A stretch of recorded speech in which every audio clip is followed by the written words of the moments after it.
Good evening, all, and welcome to the zoo. The minion with me tonight, because, check, you're still traveling exhibit, right?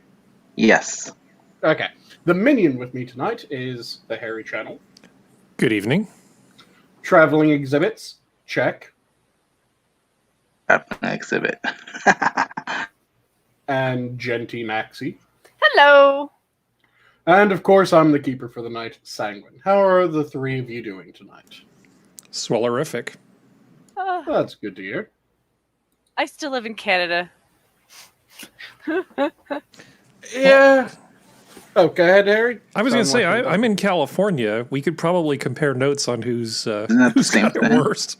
Yeah, we really probably could. I'm not living in Quebec, though. You guys don't have a Quebec, so... Well, no, but we do have better weather, so we probably aren't as miserable as you. If you want to trade the worst parts of well, actually, no, I don't think that works. I don't know how that works. I mean, I'm trying to bid you for Quebec, but we don't need Quebec. I know. Okay, no, okay. Here, this will be fun, and then we'll give Sanguine back his show. Name like the 5 worst things about Quebec, and let me see if I can find a California city that's kind of like it. Okay, so I would start with their politicians. I would also start with the police of Montreal, or, well, not Montreal, but Quebec. Police are really bad. Well, bad in what sense? They give you a little stick time, or what are we talking about here? They are they're run by themselves. So quite often they kind of act as bully for the government or for their government, which is different from ours. So you have to understand that when they split off, like back in the day when they split off, they did technically split off. So they are run completely separate from us.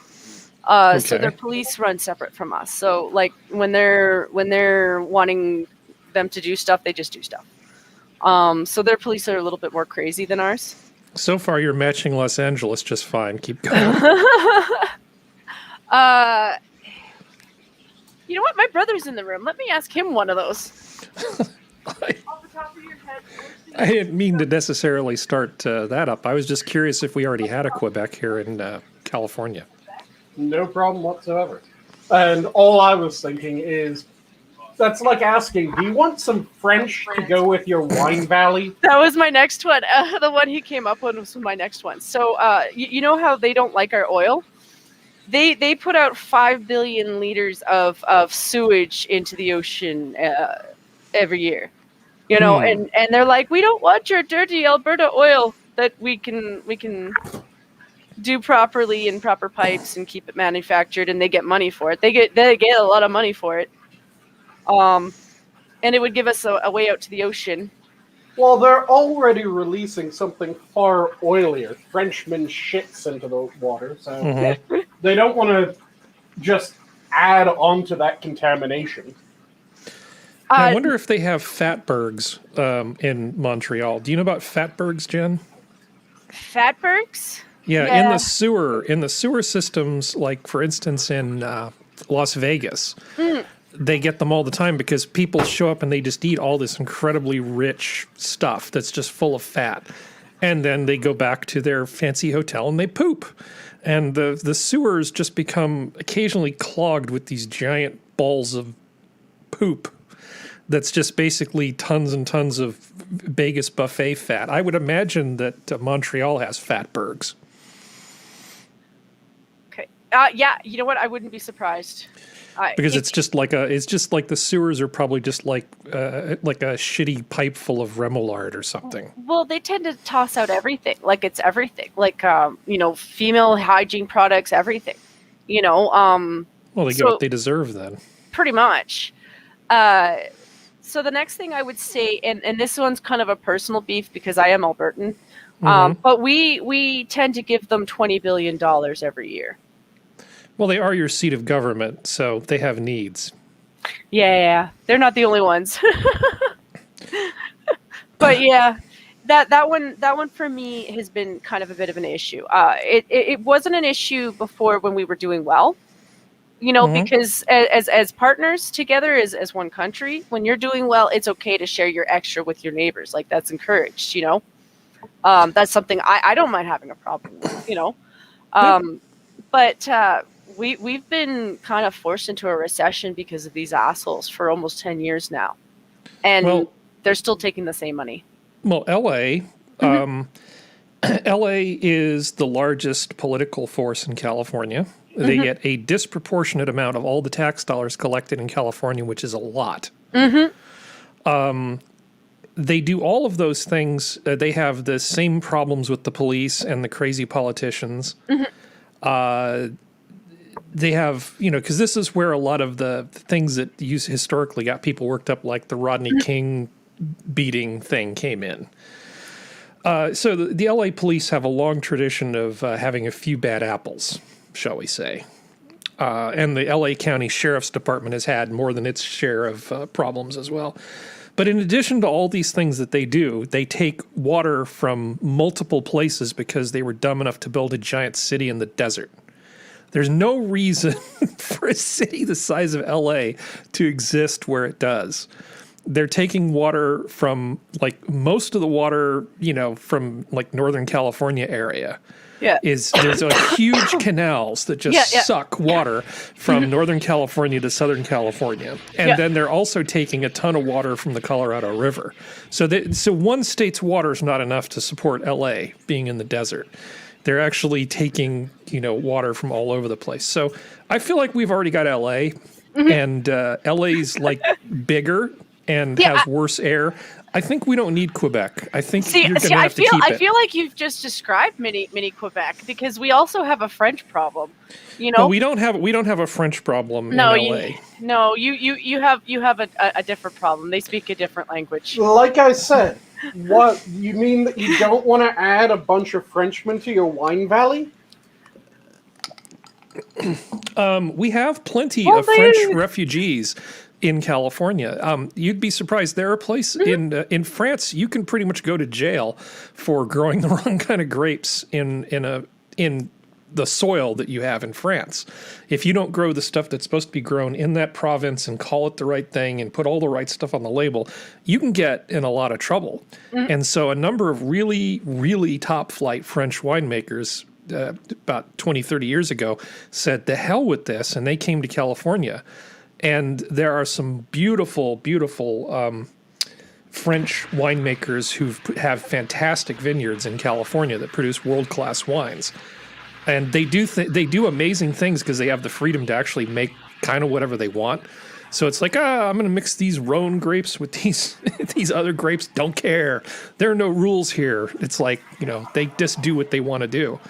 La Ventura is one of them that's really, really a fine wine made by a crazy French guy who left France because he was too crazy for France. So he had to get the hell out of there. California, warts and all, I still, you have not convinced me that we'd be ahead trading LA for Quebec.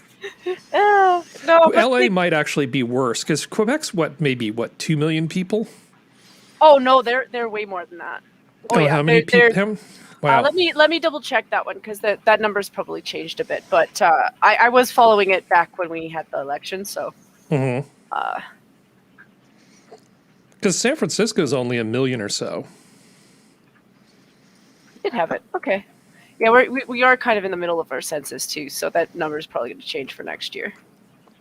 Maybe you'll be lucky like us, and all your left-wing areas will drop in population, and all your right-wing areas will increase in population. How does that happen? Yeah.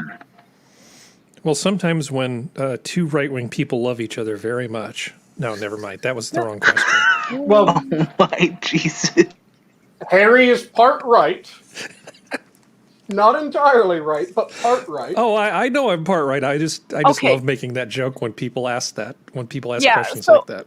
I'm not saying that they have much more, but they have 8.57 million. You have to understand, for me, it has to do with the pie, because when we come to our politics, it goes by our population.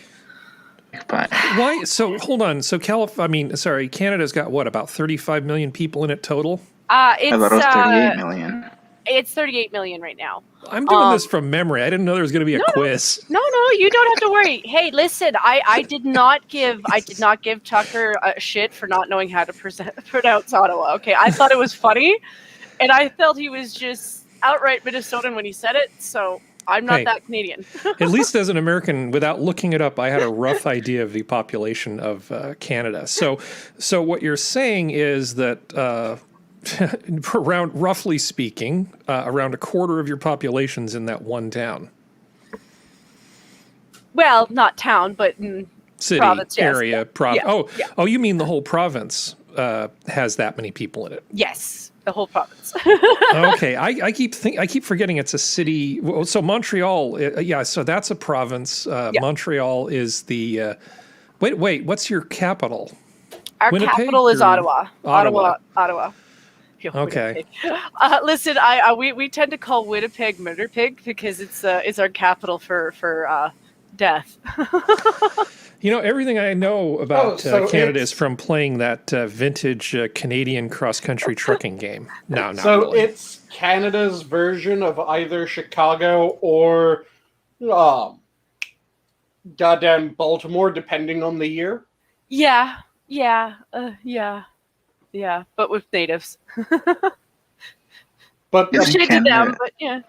Isn't Canada if California was a country, or the other way around? Population-wise, they're very similar. Yeah, we are. That's kind of a lot of. I've always kind of felt like that was kind of a lot of the problem with how we're set up, is because we don't have the population. We just kind of walk around like we do, because we have such a large landmass. But yeah, we're all spread out. Like I'd say between BC, Alberta, run around Saskatchewan, the village. Light the hearth fires. We maybe make up about maybe 13 to 14 million, and then Maritimes have about 2 to 4 million, and then you go up to Nunavut, and I love that. I love their name. Yellowknife and the Yukon, and you're looking at maybe 5 million between the three of them, and then you look at Ontario's got the meat of the pie. Like they've always had kind of the most population because they've had the most contact with you and outside Canada. The rest of us just kind of built it afterwards. So Canada. It does make perfect sense that your population size is rather small as a whole. I mean, moose are territorial animals. I know, right? And we've always been small, but we've also had I don't know, we've had a lot of crazies up here. I also just get the image of every time that an American's coming to Canada, quick, go around, light all the hearth fires, make sure that they think it's crowded. No. We leave it empty just so it confuses everybody. They come up here and they're like, oh, it really is a wasteland. Stick some mannequins in the empty houses. Just convince the world there's really nothing up here other than snow and ice and weird fluffy people. I don't know. I sometimes wonder if that's not what they're doing. Like they're not just secretly hoarding our resources for somebody, and I'm just like, who are you hoarding it for? Because it ain't for me. Mm-hmm. Well, it's clearly for those that are in power, the chosen. Uh-huh. The chosen few, not the chosen people. I'm not doing that type of shit. But nowadays, if I say that kind of thing, I could be put on a radical list. So yeah. I'm a radical. It's not that I'm a radical. I just live in a country that's very non-transparent, even though that's what he first ran on, It does drive me crazy that if you say the chosen few, that's perfectly fine. If you say the chosen people, which on paper should have the exact same definition. No, suddenly you're referring to Jews. What? No. Not every chosen group of people are Jews. Just because the Jews call themselves the chosen people does not mean everyone else must call them the chosen people. Well, here's the catch-20 up here, because you've got people up here who are on the side of Palestine, and they're outright like that. And yet we've got communities of Jews here who are being tormented in Montreal. And they're like, don't be an anti-Semite. And I'm like, you're being an anti-Semite. You know what you should do? You should do what everybody else is doing, and they're backing away because we're tired of it. Yeah, the thing is that they are just going straight up, yeah, so the Holocaust wasn't all... And it's just like, what the fuck are you... You know, you just became so woke that you're looking at Hitler going, he liked dogs at least. No, what the fuck is wrong with you? And people? He was a vegan. Yeah. When you start looking at Hitler and going, you know, maybe we were unjust in our assessment. No, fuck you. You're wrong. When did this happen? Have you not been paying attention to the number of people that are just straight up supporting genocide currently? Is this about Israel and Palestine? Yeah. It's been creeping over here for a while too, though. Like, I'd say the last 3 years, especially, it's been slowly heating up. Like, it was just little things at first, and then like over time, it's just been noticeable.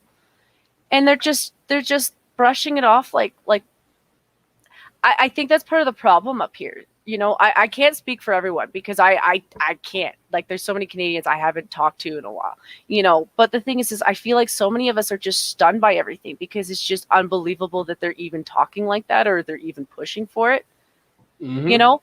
And because we're such a bunch of normies, like we really are. We're just regular, everyday people. You know, we haven't been leading up to a war or anything like that. We don't have that mindset, you know. So we're just like, what the hell is wrong with you? Do you need your meds or something? Like, this is Canadian talk. Like, we're inclined to bring you in and sit you down and be like, what's your real problem, you know?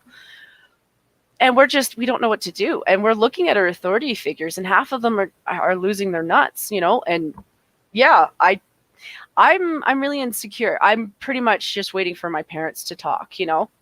Like, yeah, it's just drives me absolutely up the wall that when you look at it, you have one side that constitutionally has we want to drive the other side out of our entire area and kill them all. And once they're all dead, then we'll be happy. And you have the other side that constitutionally is, we just want to be left the fuck alone.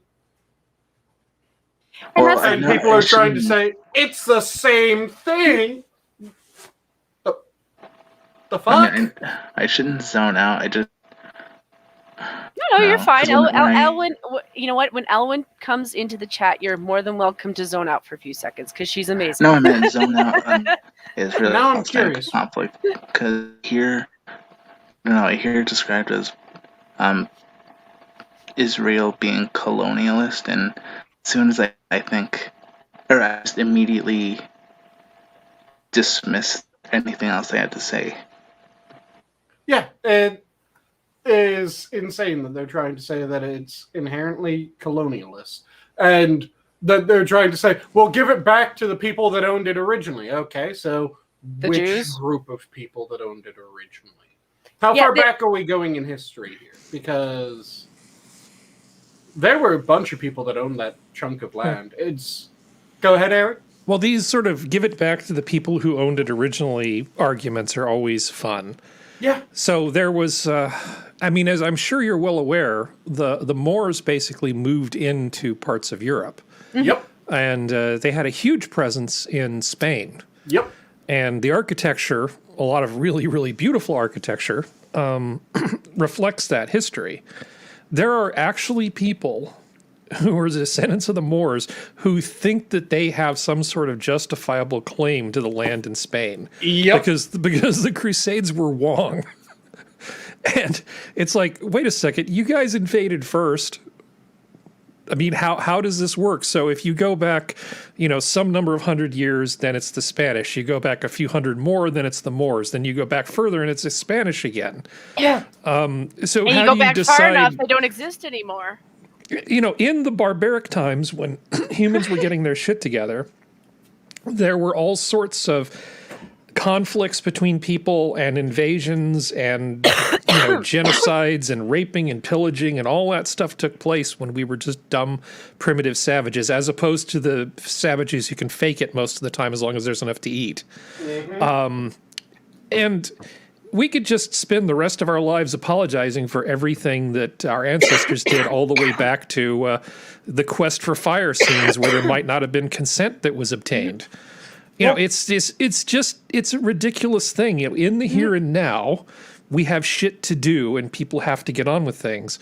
In the case of the Palestinians, what spurred a lot of this is recently there was land that was actually taken from the Israelis when they were attacked back in, was it the 40s? Late 40s, early 50s. And they ended up getting this land back, and there were Palestinians who were basically squatting in the houses of Jewish settlers that were driven out when Israel was invaded. This was Israeli territory. And so they went through the whole legal process and said, we want our damn house back. That does not make them colonizers. Yep. The UN, we could argue if you want about whether the UN should have created a nation of Israel as opposed to relocating the Jews into other countries like the US and Russia and other places. But that's not really the issue. The fact of the matter is the UN did do that. And the Israelis have been sort of mercilessly attacked for a very long time. Yeah, and they just have a habit of, if you attack them, they end up coming out better than you did. And I'm not going to fault a country that is just really goddamn good at going, stop fucking with us. Yeah. And I mean, I understand, excuse me, for the individual families who've been living in these, well, essentially squatting in these houses that used to belong to these Israelis, and that their descendants have the deeds. When they fled, they took the deeds with them. They've got a legal document that says, yeah, asshole, this is my house. Yep. And this land has been retaken. It wasn't expansion. It wasn't Israel expanding into other territory. They just retook what was originally theirs based on what the UN did. And they've got a deed, and they're like, get out of my house. So it's not that I don't feel sorry for probably the poor people that are squatting in that house. I feel sorry for people who have to squat in houses in the U.S. too, but I also understand that if you don't respect property rights or just private property in general, everything goes to shit. It's kind of like a few months ago. Do you guys remember the Red House Collective? Don't know. Harry, do you remember hearing about the Red House Collective? I'm very bad with names. Start talking and I might remember which one you're talking about. So the Red House Collective was a organized protest area. Think CHOP, Chaz, whatever the fuck you want to call it. That popped up because a family had completely stopped paying everything. Well, which area was this in? Where was this located? Let me quickly double check the area because I can't remember off the top of my head exactly where it was. Red House. If I remember correctly, that was the name. And apparently there's a bunch of Okay. protests. Yeah, Assassin was saying that the squatters were supposed to pay rent to never have, prompting the legal action. Yeah, that was what happened in that instance. So with the Red House protests from the Red House Collective, it was in North Portland. That this okay. happened. Yeah, I know a little bit about this. Please go on. I'm listening. So what happened is that there was a family that lived in the house. They stopped paying everything that they were supposed to pay. Stopped paying their mortgage and all that shit that they had on the house. So it reached a point where I think they were some obscene amount of time over. Like it had been 2+ years since their last payment And the bank went, no, you guys owe us the money. Come on, pay up. They kept on refusing. The bank then sold the property because they owned the property at this point due to failure to pay and due to continued insistence that they weren't going to pay. So a new guy ended up purchasing the property, not realizing that there were a number of squatters in the property because the family had never vacated it. So he started going, come on, you're living here? Okay, well, at least pay rent. No, we aren't going to pay rent. Can you at least pay for the property back? No, we aren't going to pay that. Can you pay what you owe? No, we aren't going to pay that. And after a fair bit of time of him going, pay what you owe, buy this property off me, I'll even sell it to you at a slight loss to me just to have it off my fucking hands and not have to pay taxes and all that shit on it. And they kept on refusing. So he went and escalated to the next part of the process, which was he went through the court proceedings to go, yeah, there's fucking squatters in my property. Can we get them to be kicked out? Because it's my property. I have all this proof that this is my property. And they're refusing to pay for it. They're refusing to buy the property off me at a loss. They're refusing to do anything to pay rent or anything like that. Can we get them kicked out? Mm-hmm. So he went through the court proceedings. The court proceedings took a good long while, but eventually, came through the courts that he does own it. He had asked them to do all this shit. He had been very kind in the way that he had done it effectively. And yeah, they're going to order the eviction. And that's when the protests started. So, protests started that it was unjust that these people were being evicted from the house that they failed to pay entirely off, that they failed to purchase the land from the guy who was offering to sell the land at a loss just so that he wouldn't have to pay continued taxes on the land, refused to pay rent in order to deal with the taxes that were being paid on the land that would be at a lower rate than he would have done otherwise, just so that he didn't have to deal with the fucking taxes, refused to do anything other than continue living in this house completely free of charge. Because one of the family members, it was either one or some small portion of the family, had a claim to native heritage.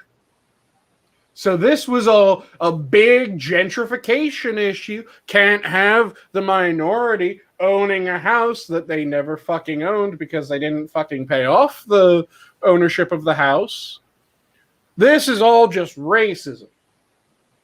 Uh-huh.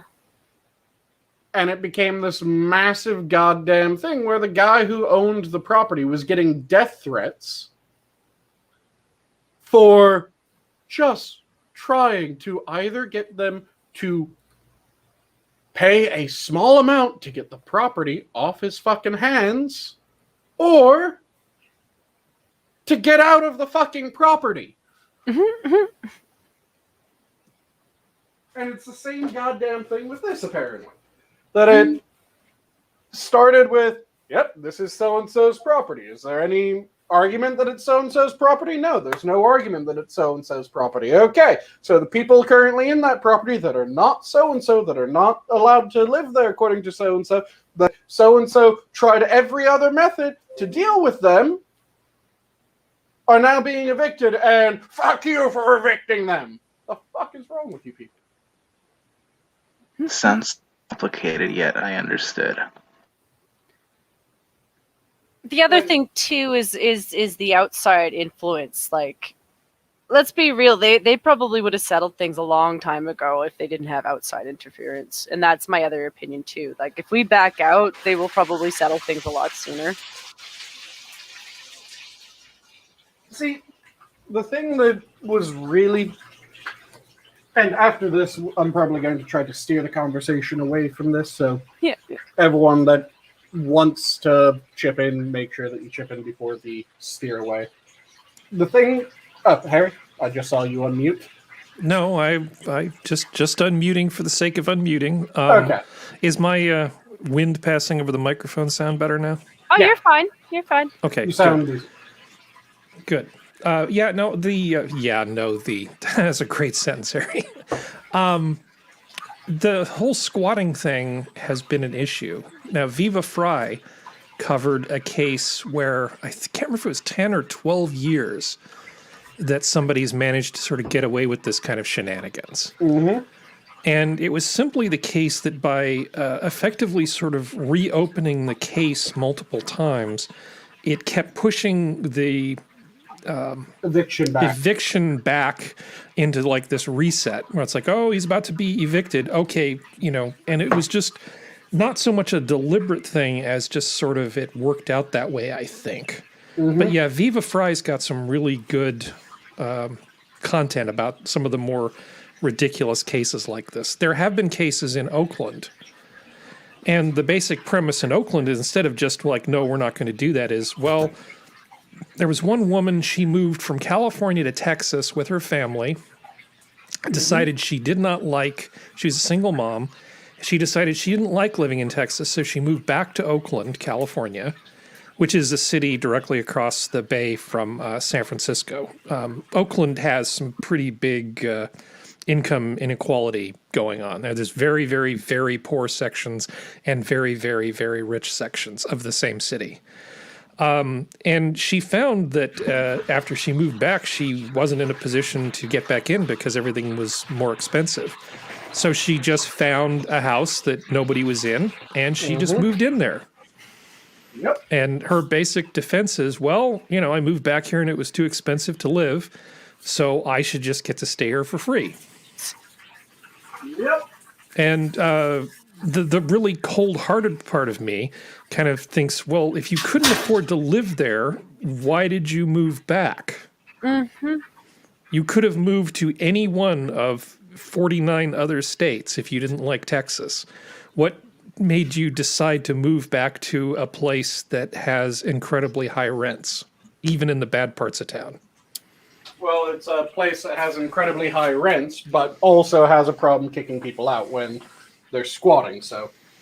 Yeah, and actually 2 years is kind of the norm on a lot of this stuff. At a minimum, in California, and I assume they have similar laws in Oregon, it takes 6 months to get somebody kicked out. Yep. And 2 years is actually pretty typical. Yeah, it's to the point where it's almost your sucker if you're paying rent. You're a sucker if you're actually paying to live in the land that you're living on.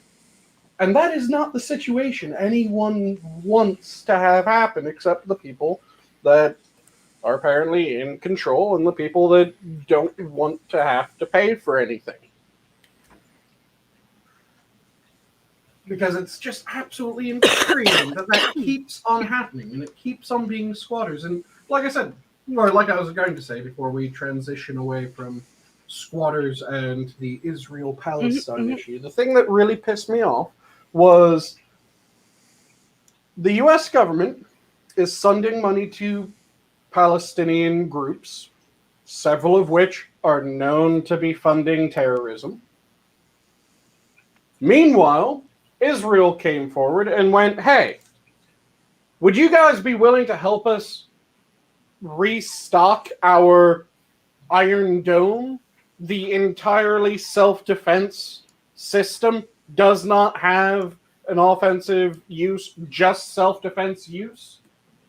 And we went, no, we're not going to pay for another country to get weapons while actively funding groups that fund Hamas and pay for rockets that are being launched at Israel. There was a refusal to pay for the system designed to defend Israel against the rockets. The fuck? But in order to transition away from this, Harry, I think you mentioned earlier on before the show to me that you had a couple things that you wanted to talk about. Well, there's a few things. One of them I have to, dig up a URL. But as one show host to another, I asked Sanguine the question. I just kind of wanted to figure out, again, because we've had this discussion, what do you look for in a show? And I think your answer was a bunch of friends hanging out, like we were at a pub or a public house or a beer hall. And I was reminded there's a place in San Francisco which you would love if you ever get to San Francisco. And it's called the Toronado. Now, the Toronado just happens to be across the street from some of the best barbecue in California, probably some of the best in the world.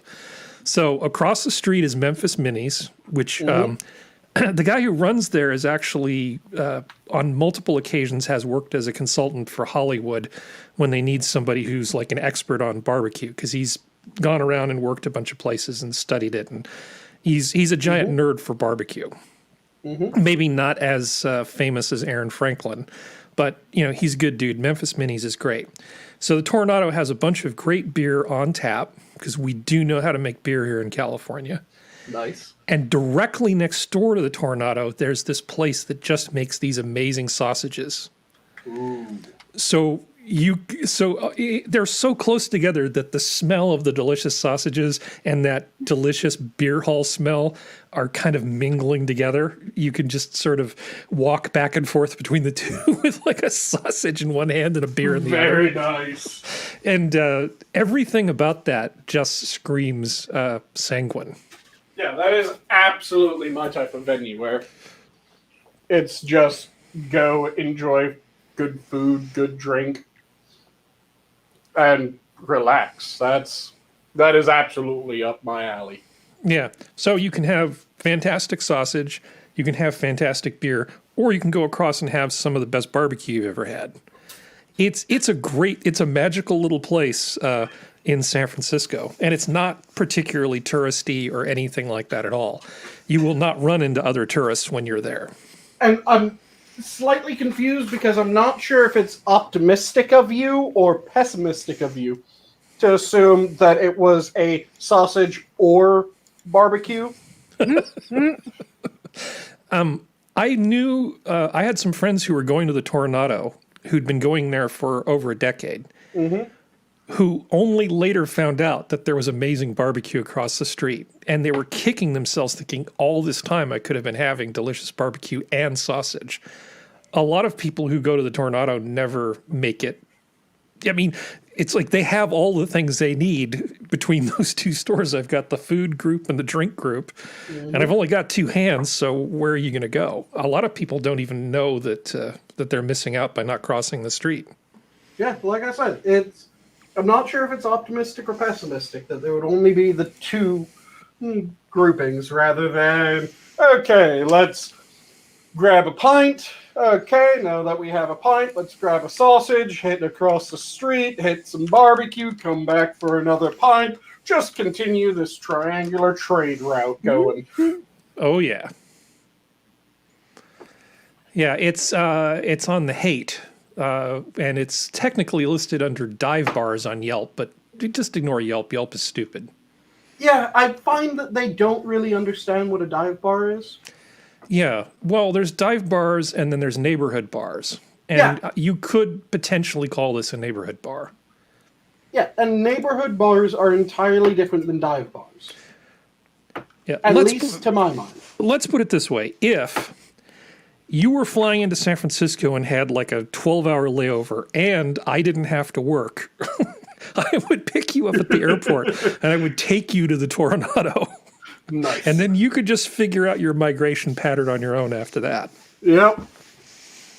Yeah, that just reminded me of something else that I really wish that we had that is something that Japan has. And those are the really tiny bars. God damn it, I just had the term and then I just blanked on it. Well, they have a lot It's of my little fault. tiny establishments. Yeah. Sorry, check. Check. It's my fault he forgot. Now, there's a special term, and it was one of the ones that I went to that I absolutely loved was this little yakiniku grilled meat and bar place. And I'm trying for the life of me. Nisakaya. I think it's Nisakaya is the term for it. Let me quickly double check. Nisakaya.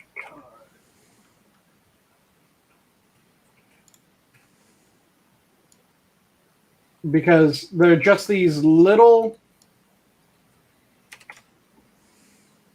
bars that they can only fit. Let me just look it up this way. Small Japanese bar. There are these tiny little bars that will be able to fit like maybe 10 people in. And they're just ridiculously comfy places to go have a drink and have a bit of food. They're amazing, and I wish that we had that type of place in the States where it's effectively the most local of locals, where you go, you find the place that has the right feel for you, and you become a patron, and you kind of figure out all the other patrons. And they're just beautiful little places. Well, I found that other thing. It's a bit of an abrupt subject change, but I'm ready when you are. Let me Real quickly... quick, I'm surprised that. Oh, I spoke Izakaya. to- That's what it is. Izakaya. I thought I was those were just those gonna say- animes where people end up in another world. Those are isekais. Kidding. I was just gonna say I'm surprised neither of you pulled up or screen shared, but there you go. There you go. So we talk about power stuff a lot on the Wednesday show. We've talked a lot about tiny nuclear reactors and all sorts of cool stuff. As many of you know, California turns into a rugged hellscape sometimes when it gets very dry during the summer, which is often, and the wind kicks up. And everything catches on fire. So PG&E is one of the big public utilities here. And a bunch of stuff just burned down. So they've been catching a lot of heat, no pun intended, for just saying, okay, if you're going to sue us into oblivion, we're just going to turn off the power every time it gets dicey. Oh no, there's wind, turn off the power. Oh no, it's dry, turn off the power. And so they're doing these public safety power shutoffs. And because a bunch of people died when some of their equipment sparked and started a fire and essentially wiped out the town of Paradise. Now, the thing about Paradise is there was one road going in and the same road going out, basically. So if that got blocked off, there was really nowhere to go. So you can get an idea of what the terrain sort of looks like here. Building high-tension power lines, on those big scaffolding things as they sort of travel through the middle of nowhere where there's, low population. Like imagine the outskirts of Canada, Jen. That's the kind of populations you're looking at in a lot of these rugged parts of California where you just kind of hang out in these steep V-shaped valleys and there's usually a river or something down there and getting out is like basically trying to scramble up a rocky hillside. Kind of hard to run from fire. Yeah. So rather than rebuild the super expensive power lines that go to this tiny town, in this case, the town is Briceburg. And the fire that it's in Mariposa County near Yosemite, and a bunch of stuff got damaged when there was like this 5,563 acre fire. But there really aren't a whole lot of customers there. So rather than build these new power lines coming in, they've said, well, screw it. Why don't we just build a little microgrid? And this is basically a ton of solar panels, which you can sort of see pictured here, and this big battery backup system. Now, I think there's other stuff in case this thing falls through the sea. The remote hybrid system is designed, installed, operated by Box Power and owned by PG&E. It has a solar array consisting of a nominal PV power of 36.5 kilowatts and a 69.12 kilowatt hour lithium ferrophosphate battery bank. It includes 27.2 kilowatts of continuous power and surge capacity, because this is just a little community in the mountains. Yep. So rather than spend a metric fuck ton of money building in these powers, they're just like, fine, we'll just build them their own little tiny grid, and it'll be all green and whatever, and then we'll just build them. And this seems like an amazingly good idea to me. Yeah. You know, versus running power lines over a bunch of dry mountains that you're going to have to turn off every time the weather's bad anyway. Yep. I would say, though, that they should also make sure that they have not just green energy, because we've talked about the limitations of green energy and how it works amazing as an augmentation for a grid and for the democratization of energy generation. But it really craps out in large scale. Yeah, but they're looking at building a bunch of these little things. Yeah. I think that in terms of making things in California work a lot better, because people, I mean, I've been hearing it today in the news. People are like, oh, California's not doing anything about the wildfires. It's like, well, yeah, we are. This is one of the things they're doing. Rather than building infrastructure that lights everything on fire and kills people, they're looking at doing more stuff like this for these little mountain communities where there's hardly anybody there. Yep. I just wish that they would couple the moves like this, which, yeah, I agree. It's a fantastic way forward. Also couple it with, like, the classic things of control burns. Well, they're not responsible for the brush. control burns. They are responsible for keeping the trees away from the power lines. Yeah. But they're not responsible. You know, I mean, it's kind of like you live in a state with a whole ton of problems, and you can only do something about one little part of it. Yeah, the electric company is not responsible for that. And they're not responsible for what happens in the national forests either. Nope. But there's a lot of things that California has done. Like, I'm pretty sure California did the same bullshit that goddamn Australia did, where it made control burns and carving fire lanes on your land illegal. So if you tried to preserve your property by managing the forest in your area, and they wouldn't let you. They would not let you. Well, That even type when of they shit's would let bullshit. you, they would require you to get permits.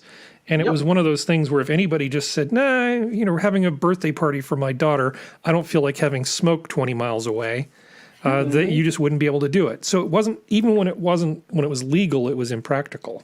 Yep, which is the part that is really aggravating, because no, what it should be is, okay, you're doing something in order to manage the wooded area on your land. Yeah, go ahead. Yeah. If it gets out of control, yeah, we will fuck you, because your control burn became an uncontrolled burn, which means that you did something fucked up. Absolutely. Makes perfect sense. No problem with that. But you aren't allowed to do control burns. You aren't allowed to carve fire lanes. You aren't allowed to do this. And we aren't going to have our crews go out and do this either.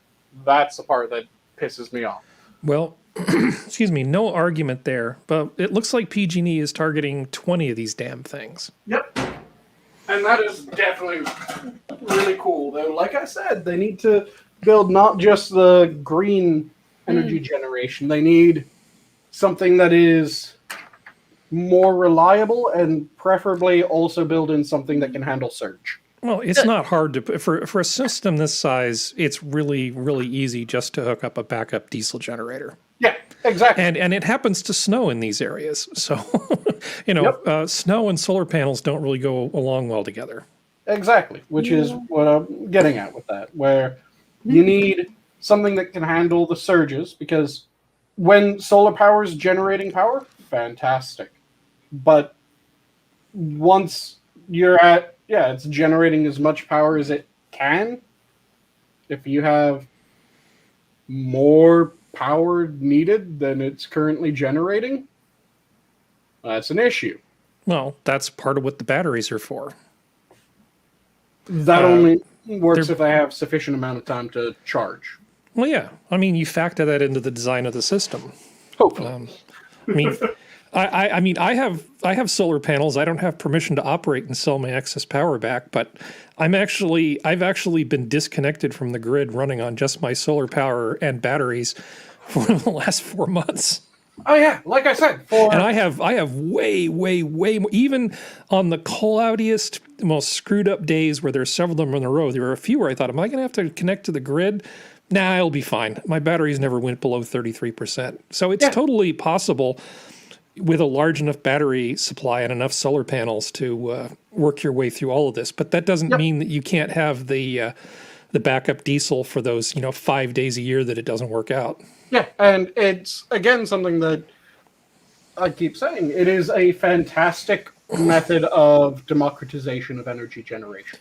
Well, I would love to see more distribution because people say, well, look at the power grid. Somebody shut down that pipeline and suddenly the Southeast U.S. doesn't have any gas. Yep. So why not, in things like power, design systems that are air-gapped from each other so that you can't just take the entire power supply for the state down, because parts of it can actually work autonomously, as a for instance. So I think having these little microgrids and larger makes a hell of a lot of sense. It's because we're trying to balance everything through the California Independent System Operators, which is CAISO, where you're looking at, we need 70 megawatts of power.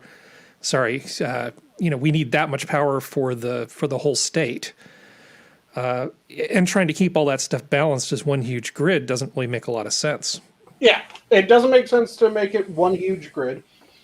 I still say that the best way of green energy is in the democratization of energy generation, because you have a bunch of people that put up solar panels. Yeah, that takes a lot of stress off.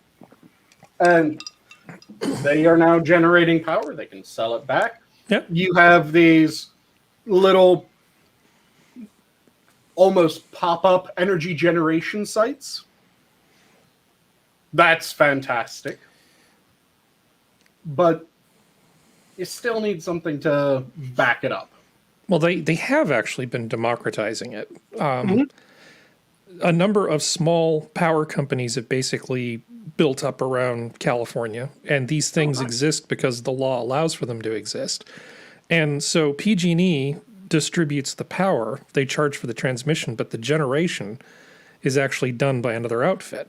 And so you can get green power and all kinds of different things. A lot of people have multiple options of where their power actually comes from, even if it's delivered by PG&E. Now, to be fair, it's not all rosy and wonderful, because anything over, I think it's 30 kilowatts, has to undergo some fairly expensive review process. And there's another tier above that where just to get them to look at whether they'll let you connect to the grid is a lot of money. I mean like many zeros. And that doesn't even guarantee that they'll say yes. So yeah, there's still a lot of improvement for that. But they've been working on democratizing the power production, both for like homeowner size things where you just sell back your extra watts, all the way up to independent operators. But of course, once you become a big power operator, you have to sign on to various things, like the system operator thing can say, well, you don't get to plan any maintenance for this day because we need all the power we can get. So there's a lot of overhead that goes into being a big power producer. I don't know if you want to talk about this more, but in Australia, they're actually running into problems because they have so much abundant sunshine. There's areas where they're having trouble balancing their grids because they don't have any place to put all that extra power.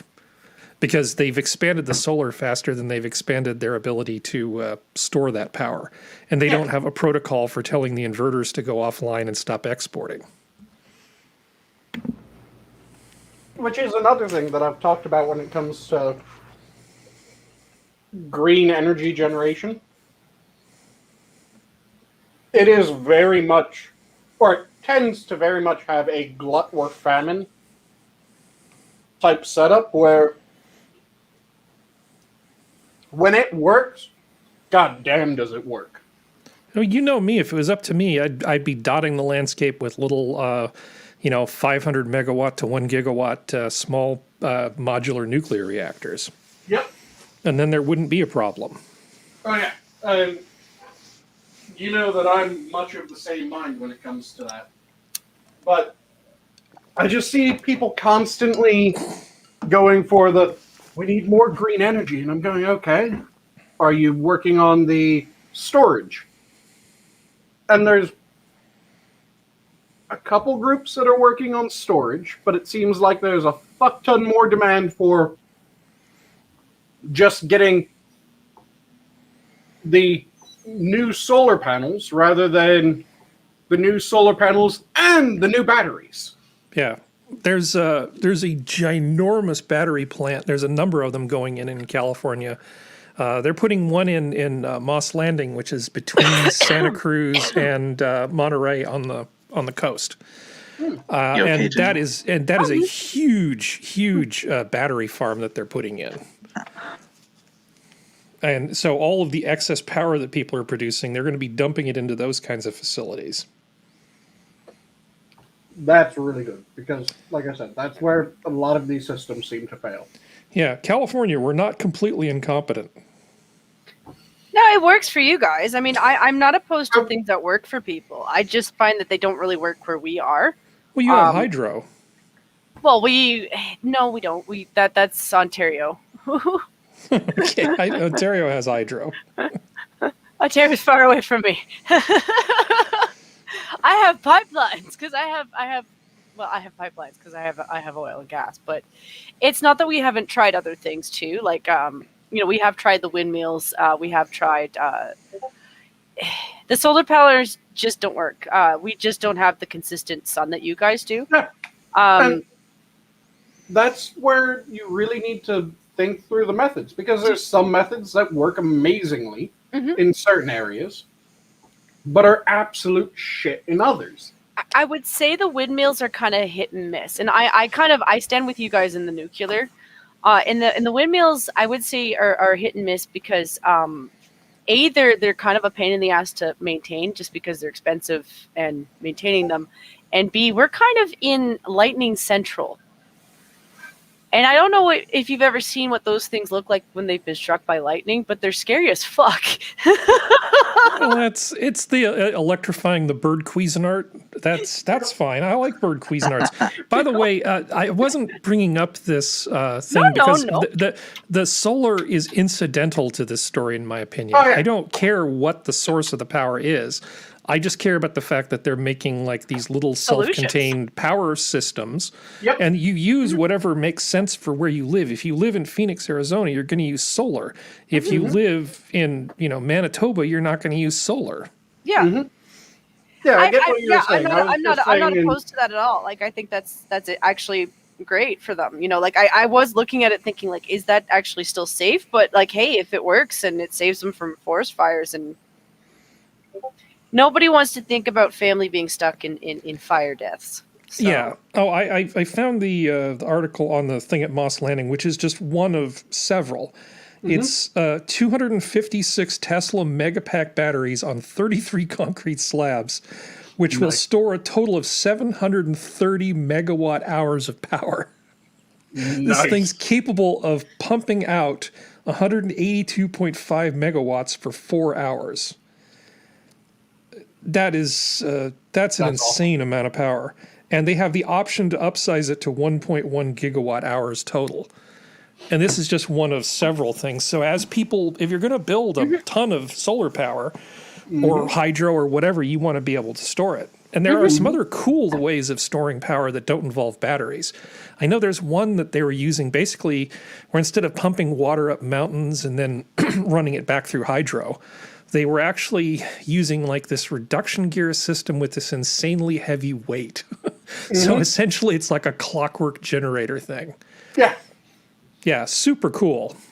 Yeah, there's a bunch of really cool ways of storing power that they aren't necessarily the most efficient, but if you're generating a fuck ton of power in your glut, then they can be really worthwhile. There's as you mentioned, the just pumping water from one elevation to another and having a turbine that's in the gate between them. So while you have the power, these pumps are cycling and you have the gate shut. And then when, let's say there's an extended period where the sun isn't shining or the wind is almost completely dead. Alaska or Sweden. You can open up your sluice gate, or not really a sluice gate at this point, but you can open up the gate. Spillway, I think is what you're looking for. Spillway, yes. You can open up the spillway, have it run down through the turbine, and if you put enough water at the top of that hill, as it goes to the bottom of that hill, you generate a fuck ton of power. You know, I can tell you this is not something I'm recommending for safety reasons, but I'm totally recommending it. If you happen to know where there's a power plant and it has a spillway, being there with a rubber raft with about 10 people waiting for it to open up is big fun. Oh, I have done that, and it is exciting because basically there's this siren that goes off, and then the water comes flying out of that damn thing. Oh my god, that's a good time. Just make sure what type of plant it is. You don't want to be running in the reactor runoff. Oh well, three-eyed fish are just as tasty. Don't let anybody tell you otherwise. I didn't get to eat that mutant Chicago goldfish. I just saw it. Listen, I used to tease Sora because she's from BC, and it's one of those things that we have in common with you guys in California in the sense that we really don't have a lot of forestry done up here proper. But she's from BC, and if you know anything about BC, they're well known for wild pot. And so my running gag was always just like, so what forest fires are the best ones to be nearby? You know, the ones that are near the really good stuff. The ones without the poison oak, I'm afraid. I don't even know if they have poison oak there, but yeah, I've known some people I know a few people that are really sensitive to poison oak. And if they get anywhere near a brush fire, they just break out in rashes. Oh God, I couldn't imagine. Sorry, what did you say, Chuck? Somebody's in chat? I just said I wish Sora was in chat. Ah. Yeah, I called them bird Cuisinarts assassin. Yep, and that is the one type of green energy generation that I think should just be completely stripped from large-scale generation, and it should just be you want to generate more power for your house? Stick up one of these turbines, because you can get turbines that are properly scaled, that are the right sort to power your house, and they don't have all the negative consequences of the massive ones, which have one of the worst death per kilowatt hour ratings of all energy generation methods. Yeah. If you're doing the big turbines and you do them offshore far enough that you don't have bird involvement, that's fine. But you better be. I don't know what the economics of that look like. It seems like actually I do. I remember looking it up. It's very, very freaking expensive. At a certain point, it's like just like who was saying it was Assassin of the Grey. Yeah, just thorium. Thorium would be fine, and while we're at it, just mix a little of that waste that we need to burn up. There's no reason to have stuff stuck underneath Yucca Mountain for 100,000 years. Yep, which is why I'm saying that I don't like the wind turbines and large energy generation, but there are useful small-scale ones that are actually tailored to your area's wind speed.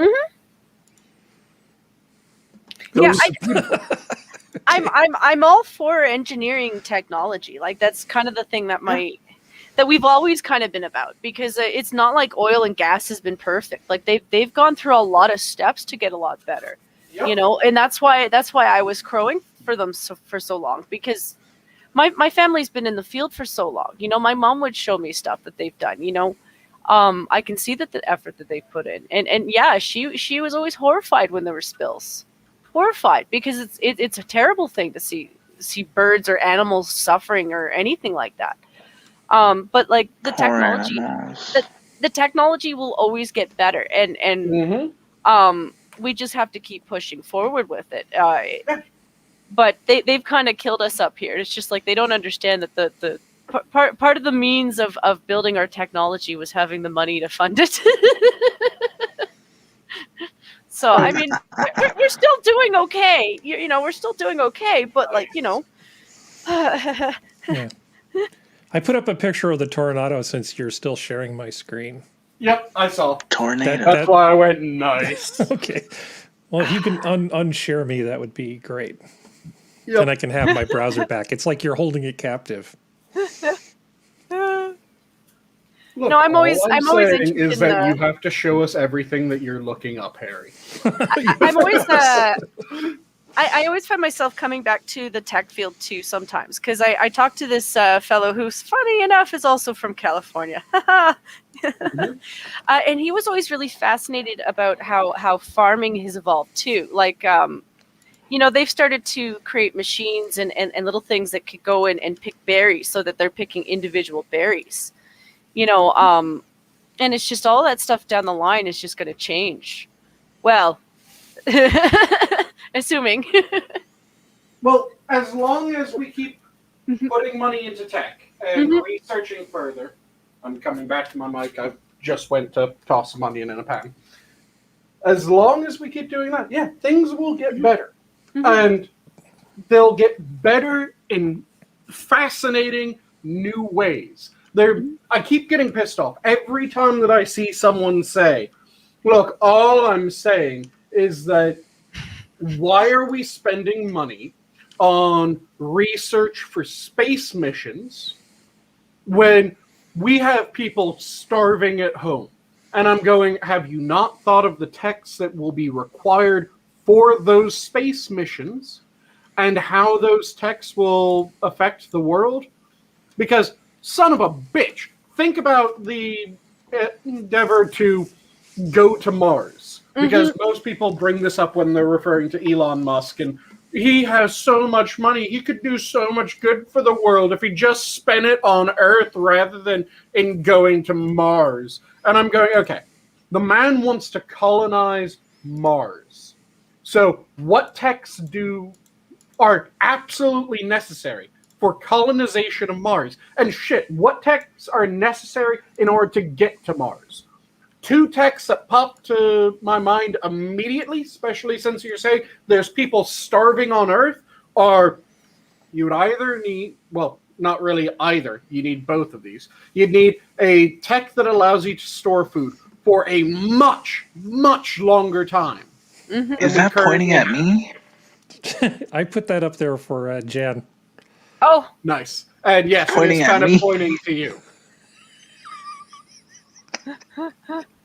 So you need tech that allows you to store food for a much longer period of time at a much lower energy cost. Oh, dear God. In order to have it last that 8 years in transit. I have to ask Magic about that one. We do have food storage that lasts 8 years. That's not that bad. Except the problem is that it's the expense of that process. Yeah. So the real tech research is going to be in reducing the cost of that. Because at the current rate, yeah, we can store food for an extended period of time. But Well, it 20 is, to 30 years is easily doable with the technology we have today. yep, it's just not. But it is cheaply expensive. done. Freeze drying is not cheap, and flushing cans with nitrogen is not cheap. Yep, it is not cheaply done. So that's where the main bit of the research is going to be going into, making it so that it can be done more efficiently and cheaper.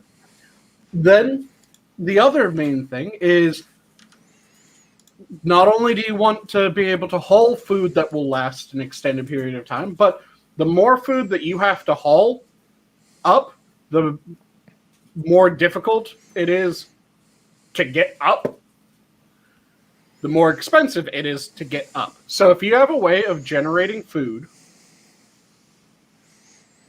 in transit, and also because the man's planning on colonizing, you have to be able to generate food on planet. You have to figure out a way that you can do that. So is it going to be a method of farming that is you're able to get the essentials that you need up there at a much cheaper rate, and now you're doing that in the ship and on the Martian terrain? Because anything that can be done in the fucking spaceship or on a foreign goddamn world that's mostly a desert, guess where else it can be done? Fucking anywhere on Earth, effectively. So, go ahead. No, you finish. You're finishing your thought. So you combine those two techs, and suddenly, food that is currently being produced, that we have issues transporting it to far-flung reaches of the world before spoilage becomes an issue, due to longer and cheaper storage, suddenly isn't. So areas that generate far more food than they need, that food can now be saved for the future or sent elsewhere without spoilage before the people are able to use it at that other destination. The other thing, the generating food wherever, now you have areas that aren't really able to generate that much food because they lack arable land, they lack this, they lack that. Well, now we have a tech that we can do it on a fucking spaceship. Those places can start generating food at home.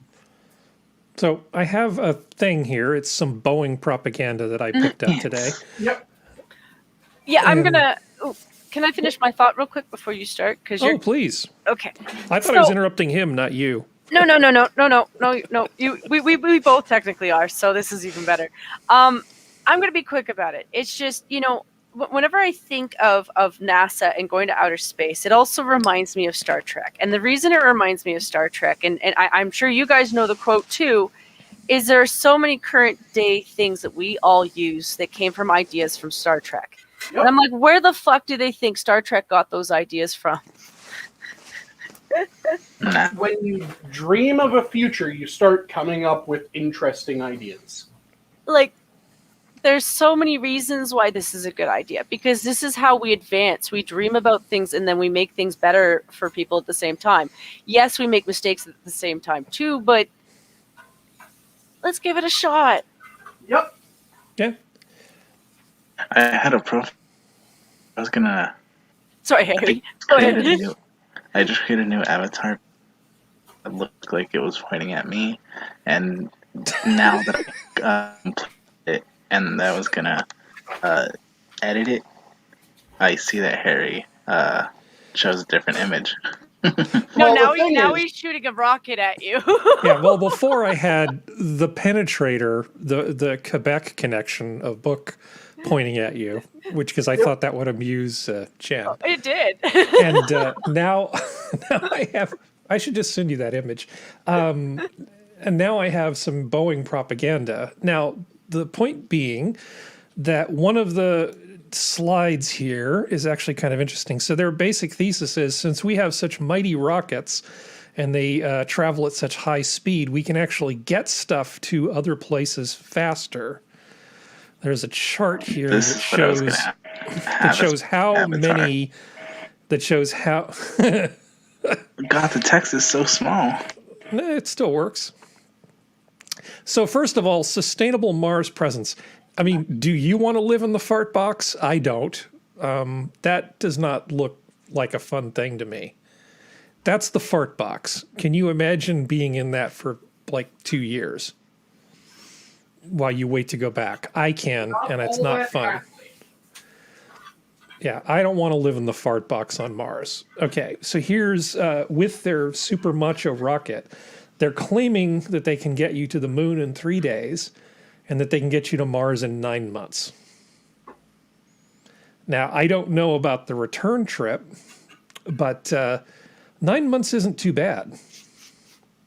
And if we built an even faster rocket, if basically the problem was we don't want to keep humans alive in space for 9 months, you know, what if instead of trying to come up with some massive new technology, we just said, screw it.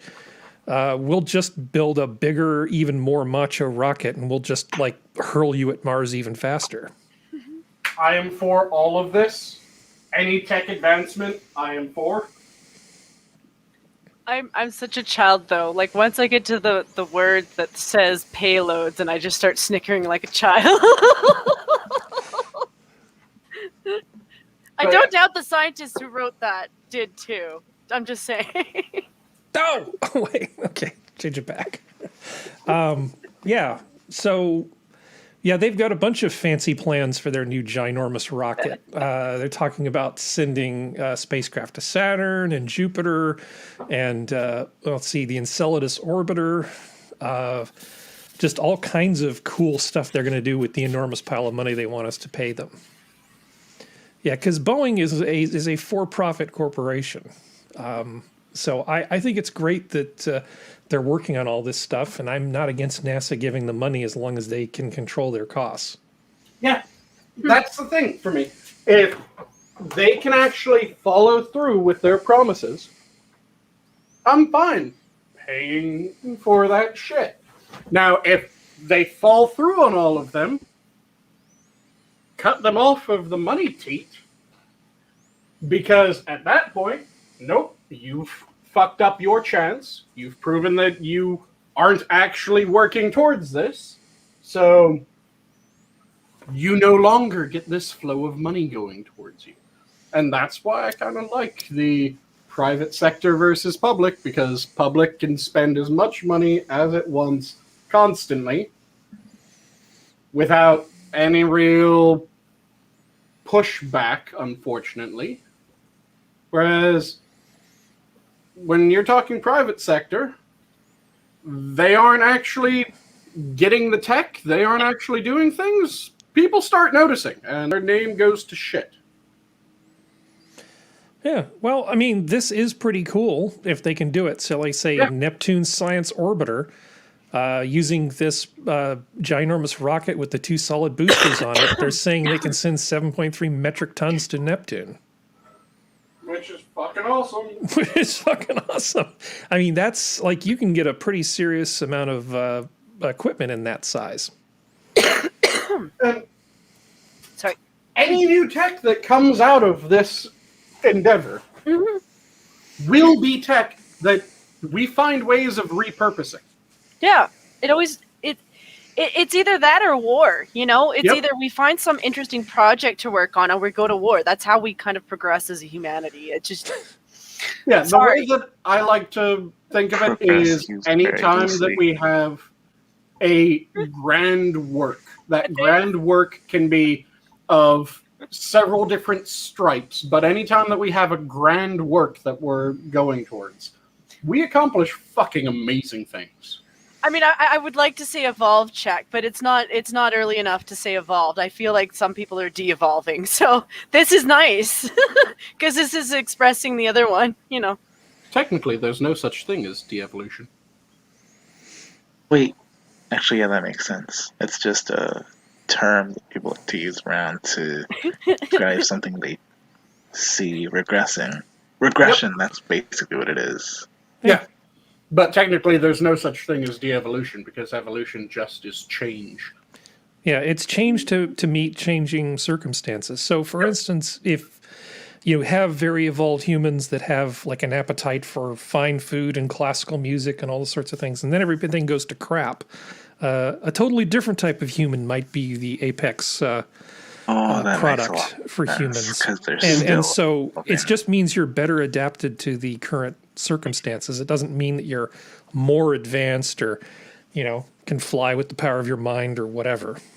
Yeah, we could. But listen, we all kind of want to have a drone over that Gaza mountain thing they're doing. Oh, you mean the Hammer City? You guys hate the word evolution or anything like that. Now it's gonna bother me whenever I hear the term. Yeah, anytime that you hear devolution, it should bother you because devolution is not a thing. Yeah. Now it bothers me that it exists. I was trying to take the piss a little bit, but yeah, I know. Now it bothers me that it exists. It's kind of like how acceleration is a thing, deceleration, technically not. I don't know. Have you seen my country? We've done some amazing U-turns lately. I don't know. It's negative acceleration, basically. Yep. Negative acceleration. Wait, wouldn't that be just slowing down? Yeah, but it's negative acceleration. Deceleration does not actually exist. It's just accelerating in a different plane, in a different force vector. I guess that makes sense. Because now I'm gonna think about the song "Whip It." Acceleration is bound to a single vector. So if you're accelerating forward, that means that your velocity is increasing in forward direction every second. If you start slowing down, then your velocity is decreasing, which means that you're technically accelerating in reverse. Well, I think obsessing about negative values for acceleration versus deceleration is a bit of a niche. Oh, it is pedantic as fuck. It's a little more pedantic than even I'm able to get worked up about. But you are correct. There's no such thing as devolution or de-evolution or however you want to pronounce it. Yep. Now, you could talk about, in non-biological sense, you can have like a devolved parliament. You can have those types of things. So in other sorts of situations or frameworks, you can certainly use the word that way. But strictly speaking, biologically, evolution is just evolution. Yep. Because it's change. That's its most raw definition. It's change due to environmental stressors over a period of time. Well, really over a period of generations. So what do you want to talk about now? I'm up for whatever. I'm having fun. Okay. I feel like I'm dominating the conversation too much, and it's not my goal. Well, there's something that I came up with a while ago that I'm not even sure if it'll make sense when I first phrase it. So I have an example of it. And I'm curious if other people have experienced it, and if they have, if they're willing to give an example of when they experienced it. Have any of you ever experienced pride-born shame? What I mean by pride-born shame is something that you're only shamed of because you had such a high opinion of yourself prior to that, higher than you would have of anyone else. And I have an example of this. And it was from when I was in high school. I played football, as many people know. And in a single game, I had a 74% tear of my ACL. And I had a non-concussion head injury that caused a rather decent amount of swelling to my head. To the point where I could not fit my helmet back on my head. And my team lost the game. Up until I came out from the head injury, we were up like a touchdown or two. It was the fourth quarter. I came out. I was not able to go back in. We lost the game. And for those who have not played sports, after the game, go back to the locker room. Coach gives a speech on how well we did, where our issues were, how we can improve. And I was absolutely gutted after we lost. To the point where after the coach gave his spiel on where we need to improve and why we lost, I asked if I could say something. And I remember apologizing to my entire team for being taken out and not being able to come back in. Again, I had a head injury, and 74% of my ACL was torn. My knee hasn't worked right since. But I was apologizing because I felt shame for having been taken out. I felt shame for not being able to continue playing. Because I had such a high opinion of myself that I went, no, I'm fucking invincible. How the fuck was I not able to go back in? It was clearly weakness on my part. So I felt I needed to apologize. That's pride-born shame. And it was something that one of my teammates a couple days later pointed out to me, that you vain son of a bitch, you thought that getting taken out meant that we lost. What the fuck? But yeah, that's what I mean by pride-born shame. Has anyone else experienced it? And are they willing to share if they've experienced it? I'm not sure I'm fully on board with the concept, honestly. Go on, I'm willing to hear. No. I'm just still trying to wrap my head around the pride-born shame thing. So, yeah, I'm trying to think about it as a concept too. Let me phrase it this way. If it had been anyone else that had those injuries, or really even half those injuries, much less severe injuries, and I knew that I would never think that it was a shame to them that they went out of the game. I would have never tried to shame them for going out of the game. Would have never crossed my mind. Oh, okay, hold on. So you only felt shame because of excessive pride. That's basically what you're saying. Okay. Yeah, your formulation of it did not make sense to me. So have you ever felt shame only because of excessive pride? Yep. You know, okay, yeah, I mean, you certainly see instances of that in fiction. Mm-hmm. You know, like the county fair comes up and, you know, Aunt B is used to always winning the berry cobbler medal every single time, and then something happens and she doesn't get it, and then she feels like, you know, her whole self-image kind of gets screwed up, and she feels shame because she's supposed to win. Yeah. Yeah, I think Hillary Clinton probably had a pretty good dose of that after the 2016 election. She got so weird and creepy. I don't know what actually happened, but some of the reports of her behavior on election night were pretty chilling, if they're true. I mean, I almost can't blame her after all these people saying, it's your turn. You're going to be the first, you know, female president. It's your turn. You've worked so hard. You've allegedly done so many unsavory things to get to this point. Mm-hmm. And then it was just like, I don't know, find the nearest bottle of Crown Royal and start throwing stuff at people. Yep. But yeah, I would have hated to be Bill on that night. I'm not going to lie. Why? I would hate to be Bill a lot of nights. I'm not going to lie.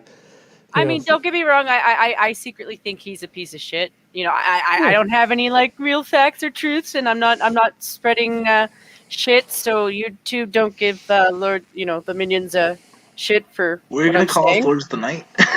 I was. Yeah, I'm blaming Satsu's tribe.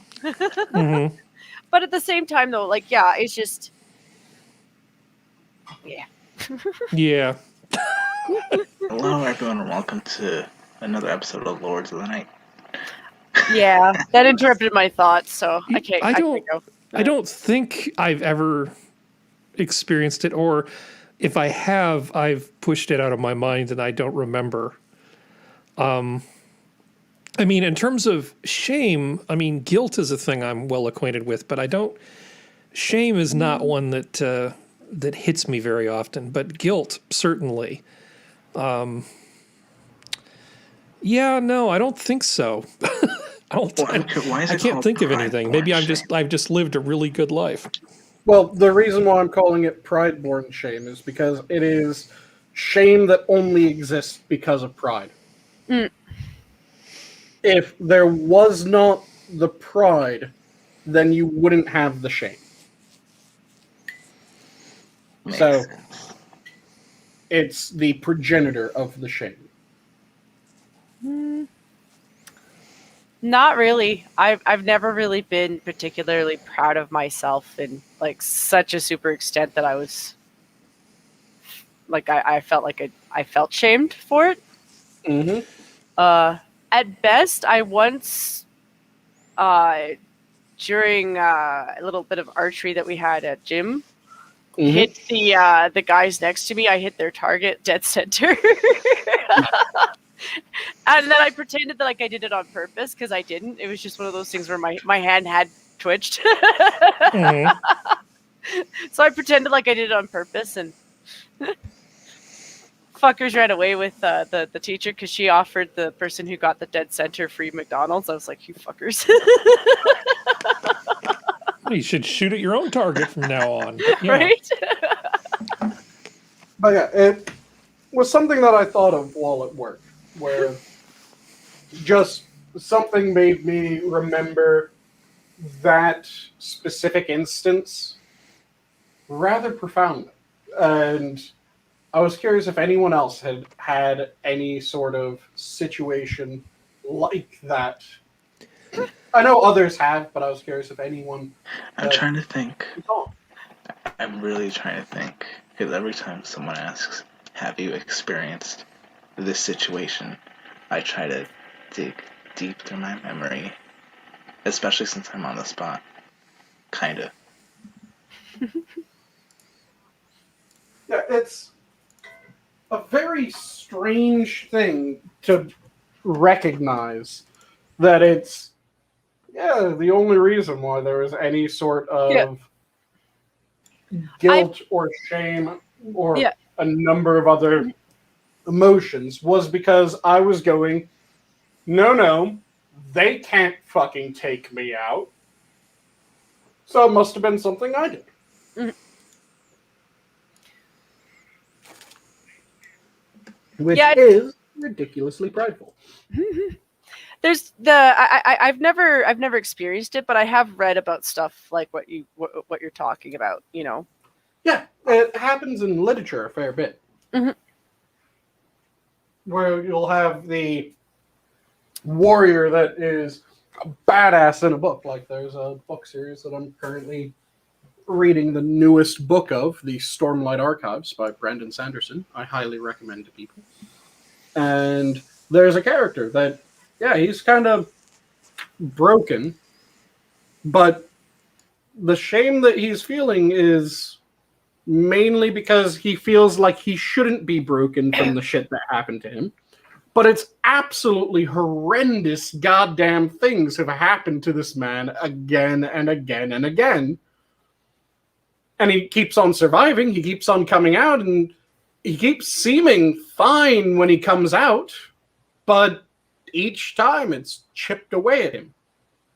And now he's panicked and feeling ashamed of his panic, feeling ashamed of the damage that was done to him, when it's something that he would see any other character in the book and he would go, what the fuck are you talking about? Yeah, you have a problem. You aren't broken. You don't have... The world is not over. The fuck, man. Are you that goddamn proud? Which sounds like it'd be like a common trope in, well, like you said, fiction, but more specifically, shows that involve like heroes or something, Yeah. where, yeah, there'd be a comedy character and who doesn't, who loses a battle, and then they experience, or the plot of the episode or something is them trying to rebuild their confidence, and in the end they win the battle, or something like that.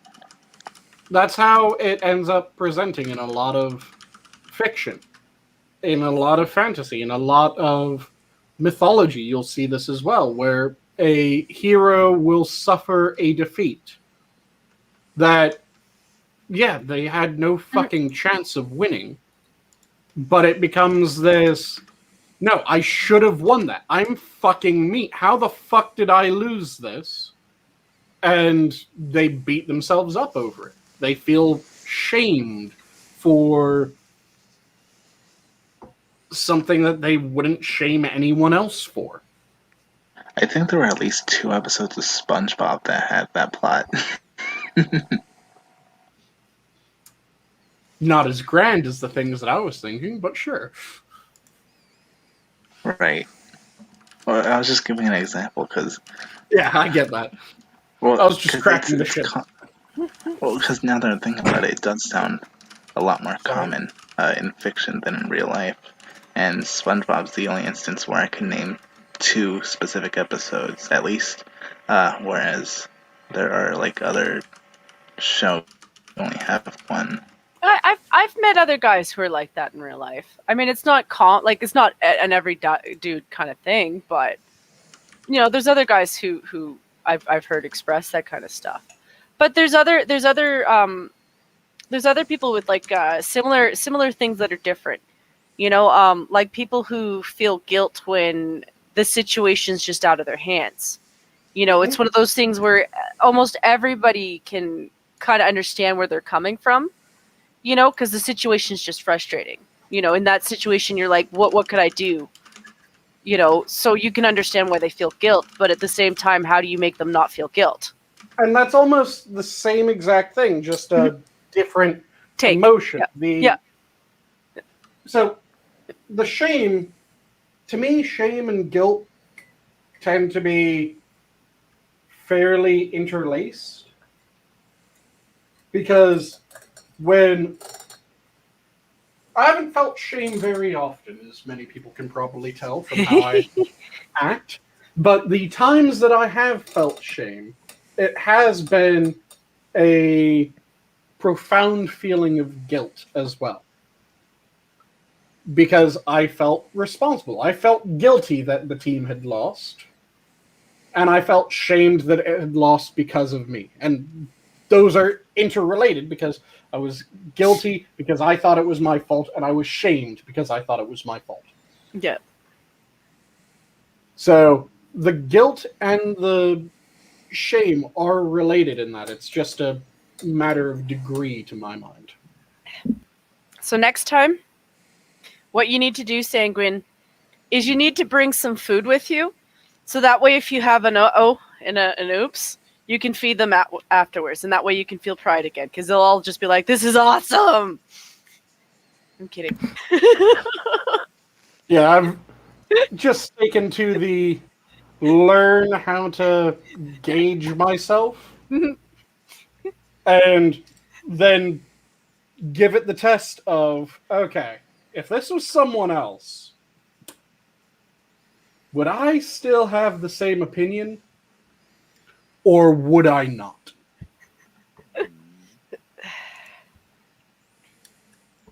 Which still sounds ridiculously vain, but yeah, pride is probably my sin.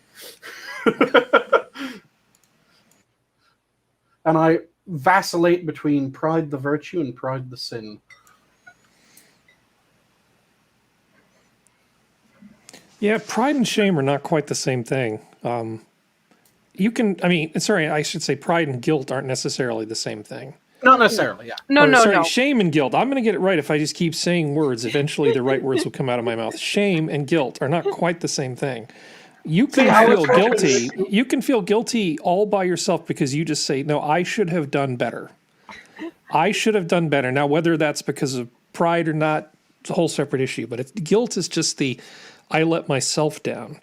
Shame is part of the social animal that we are. It's a thing. It's basically that feeling that lets you know that the community thinks you've done wrong and that your place within the community is at risk. Because ever since humans, the first guy took a stick and made a channel in the ground and threw some seeds in and covered them up, people have started living in these larger groups. And in order to get along, something like shame is really important. So if you're doing something and it doesn't really meet the community standards, shame is a big deal. To me, guilt is a more personal thing, and shame is a more social thing. Maybe I'm just full of crap, but that's the way I kind of look at it. Because there's lots of times when I feel guilty because I'm like, I know I should have done better, but I'm not sure that was necessarily pride. I think it's not so much like you're kind of right, but I think it's more that shame kind of can lead to guilt. I think that's where the link is, because you can shame someone to feel guilty. Yeah, they're kissing cousins. Yeah, definitely. Yeah. Kissing cousins. Like the kissing bug sometimes, Oh my God. For me, and this might be because spurred, so I think differently on this. But for me, neither of them really require other people. Because I did not think that everyone else was looking at me like I fucked up after the game. I just felt like I had fucked up and I had let everything go. And that was where the guilt and shame came in. So, to me, it's... And again, this might be because spurred. But guilt and shame are a difference of degree. I don't Shame think so. I think they're completely guilt. different. I don't think they're the same thing at all. I think shame has to deal with... Guilt comes from the fact that you technically didn't do something right. You didn't perform at the level you should have performed at. You let yourself down, but there's not a moral component to it. Shame, there's a moral component to it, and I mean it in the sense of how morals work in human society. I think you're using them interchangeably, and I'm not sure you should. Sorry, I'm being rather blunt, but I don't view them as being the same thing at all. Like I said, they evoke a similar response in the body. But you can feel shame over something even if you don't necessarily, just because of the social pressure. You don't even necessarily have to have been guilty of it. You can convince yourself you're guilty of things just because, what did I do? Did I do something wrong? That kind of response. You see it in dogs too. It's because they're a lot like us. It's like your belt's suddenly broken and your pants have fallen down and you feel shamed. You don't feel guilty about it, but you do feel shamed. Yeah, exactly. Maybe. Some people are like, well, hey. Yeah, see, like I said, I think this might be a spurred difference because Hey, Kyler. I can't think of a single time that I've felt any sort of shame where there wasn't guilt prior. I don't really get shamed by others. I shame myself, if that makes sense. Hi, Costin. Which is why I'm not sure I quite go with the inherently social definition. Well, I just think that that's the origin of it. I think it would be very hard for somebody to feel shame if they lived alone on an island and didn't really have much in the way of human interaction.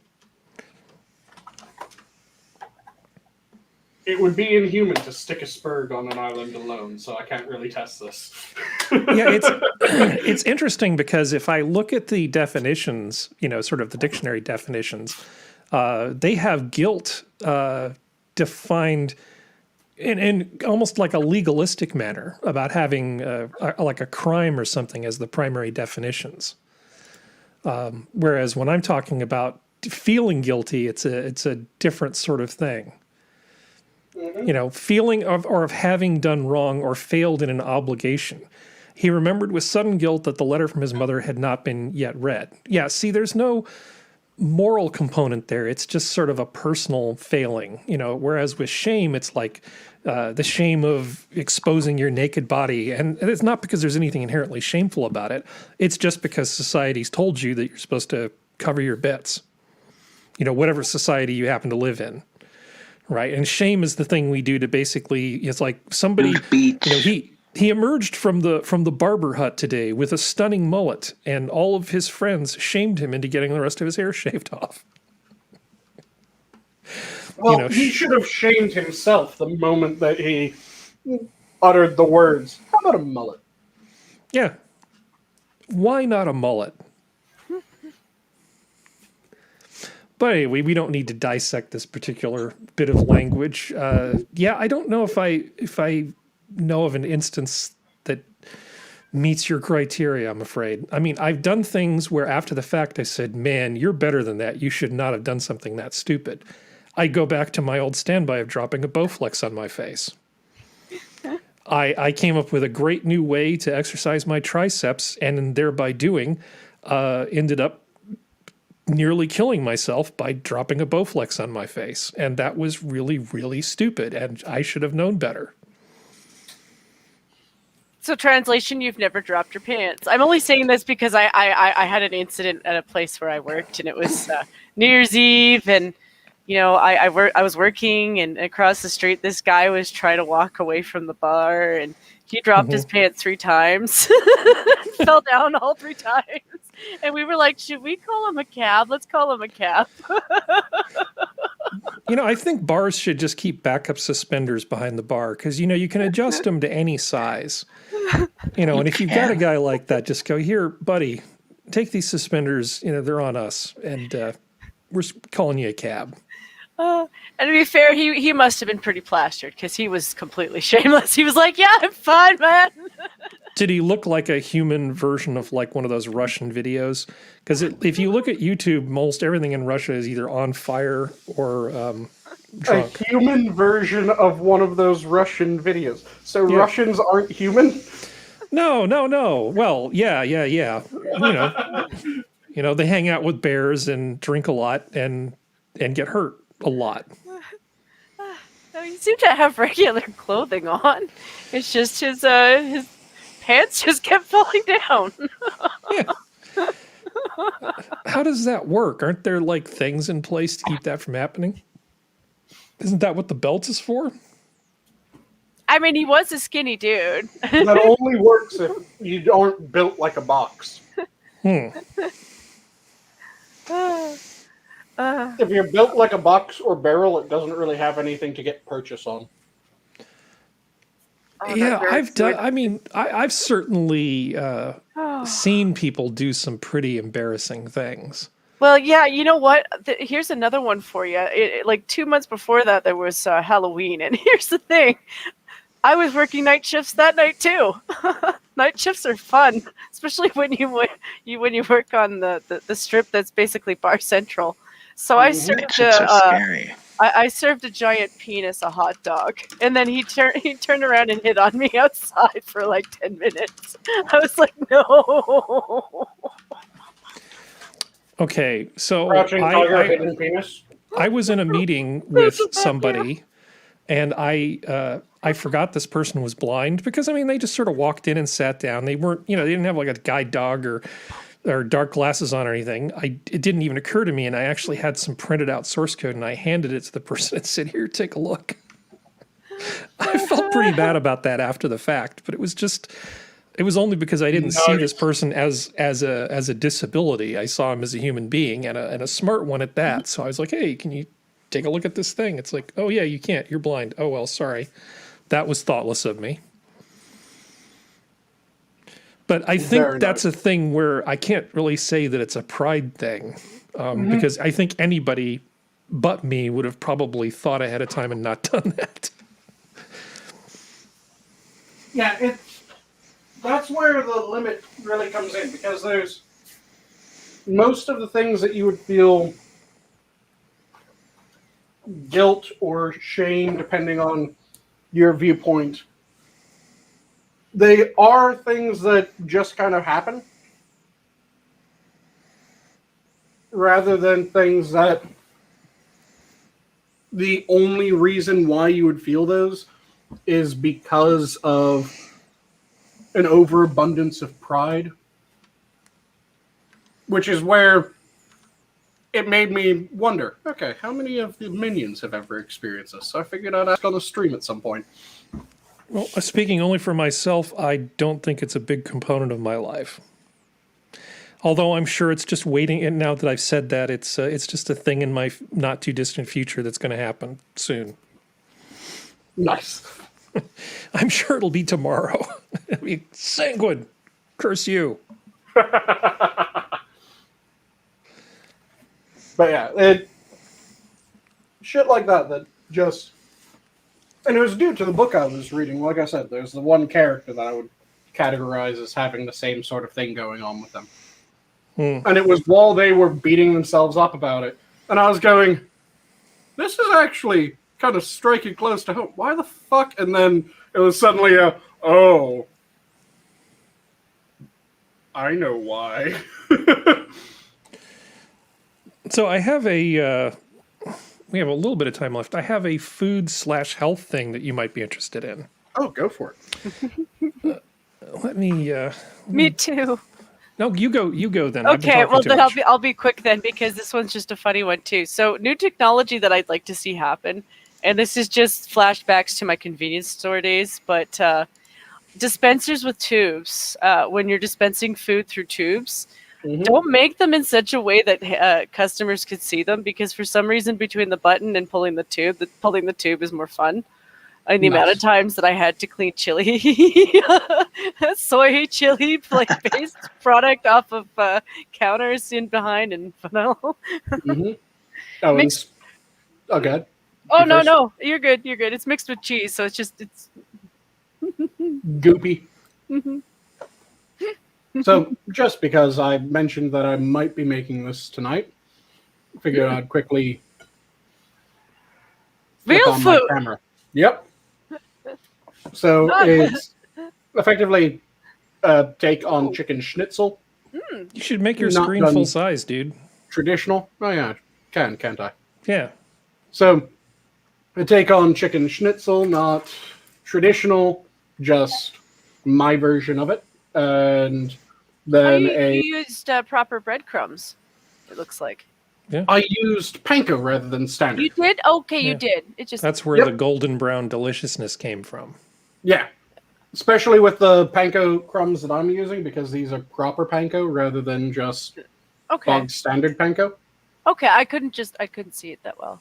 Oh yeah. Yeah, my mom mixes between the two. Like sometimes she'll go with panko and sometimes she'll do breadcrumbs. Yeah, I've used both to make it. I prefer the crispness that you get from with the panko. But sometimes the flavor that I can mix from just selecting my bread right and really drying it down, that's lovely. Like I did a schnitzel once with German black bread. Ooh. Oh, okay. Yeah, that would be nice too. Yeah, black bread crumb. Oh, God, it's amazing. And then the sauce underneath is effectively a bit of a twist on Jaeger sauce. So mushrooms, onions, some herbs, stock, a splash of wine cooked down into this nice, rich, deep brown sauce, and then just served with some rice to be the starch. Really damn good. All right. And now that I'm done bragging, Harry, you had something that you wanted to... It's actually a little more detailed than we might want to get into. So I think I'm going to skip the medical part and just talk about the food thing. I mean, essentially, I was learning about... I went through a Medcram video on sialic acid and inflammatory syndrome.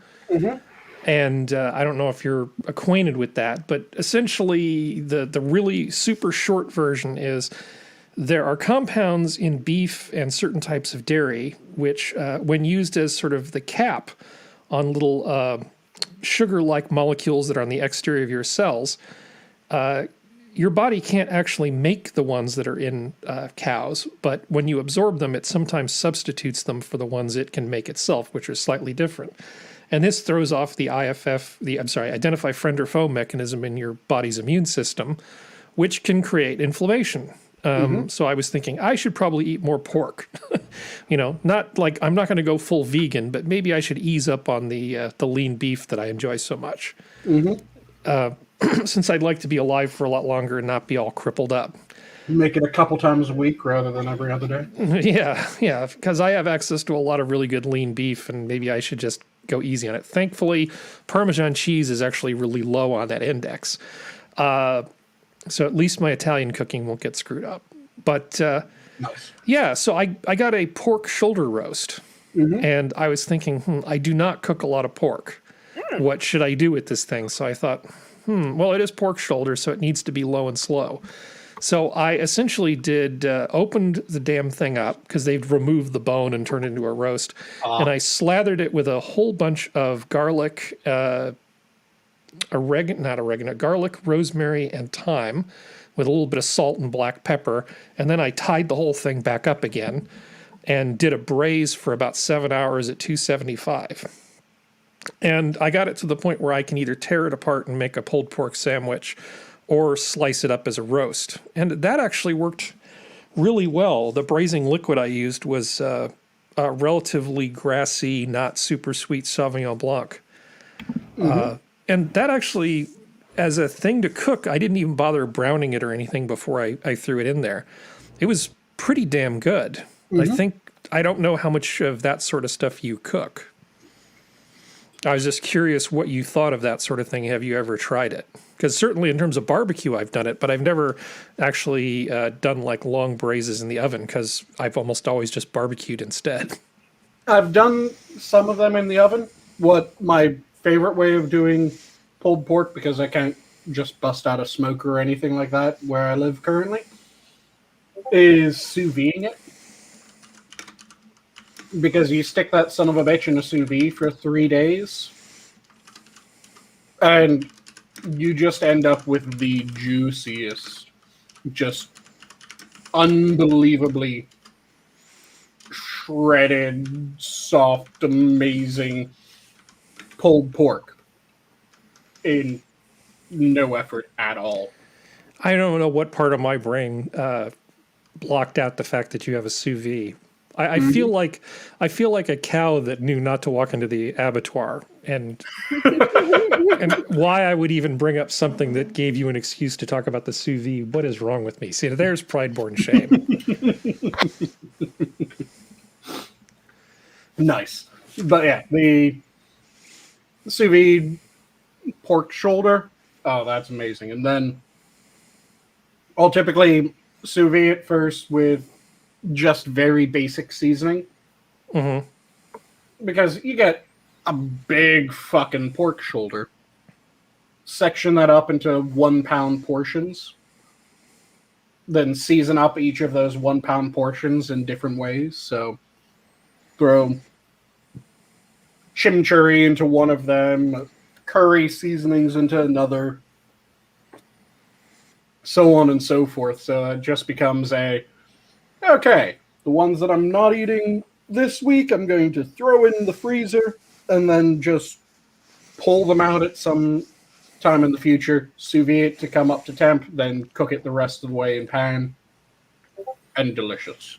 You know what would be really good for something like this? Obviously, you could just wimp out and use chimichurri sauce that you bought in a jar at the market.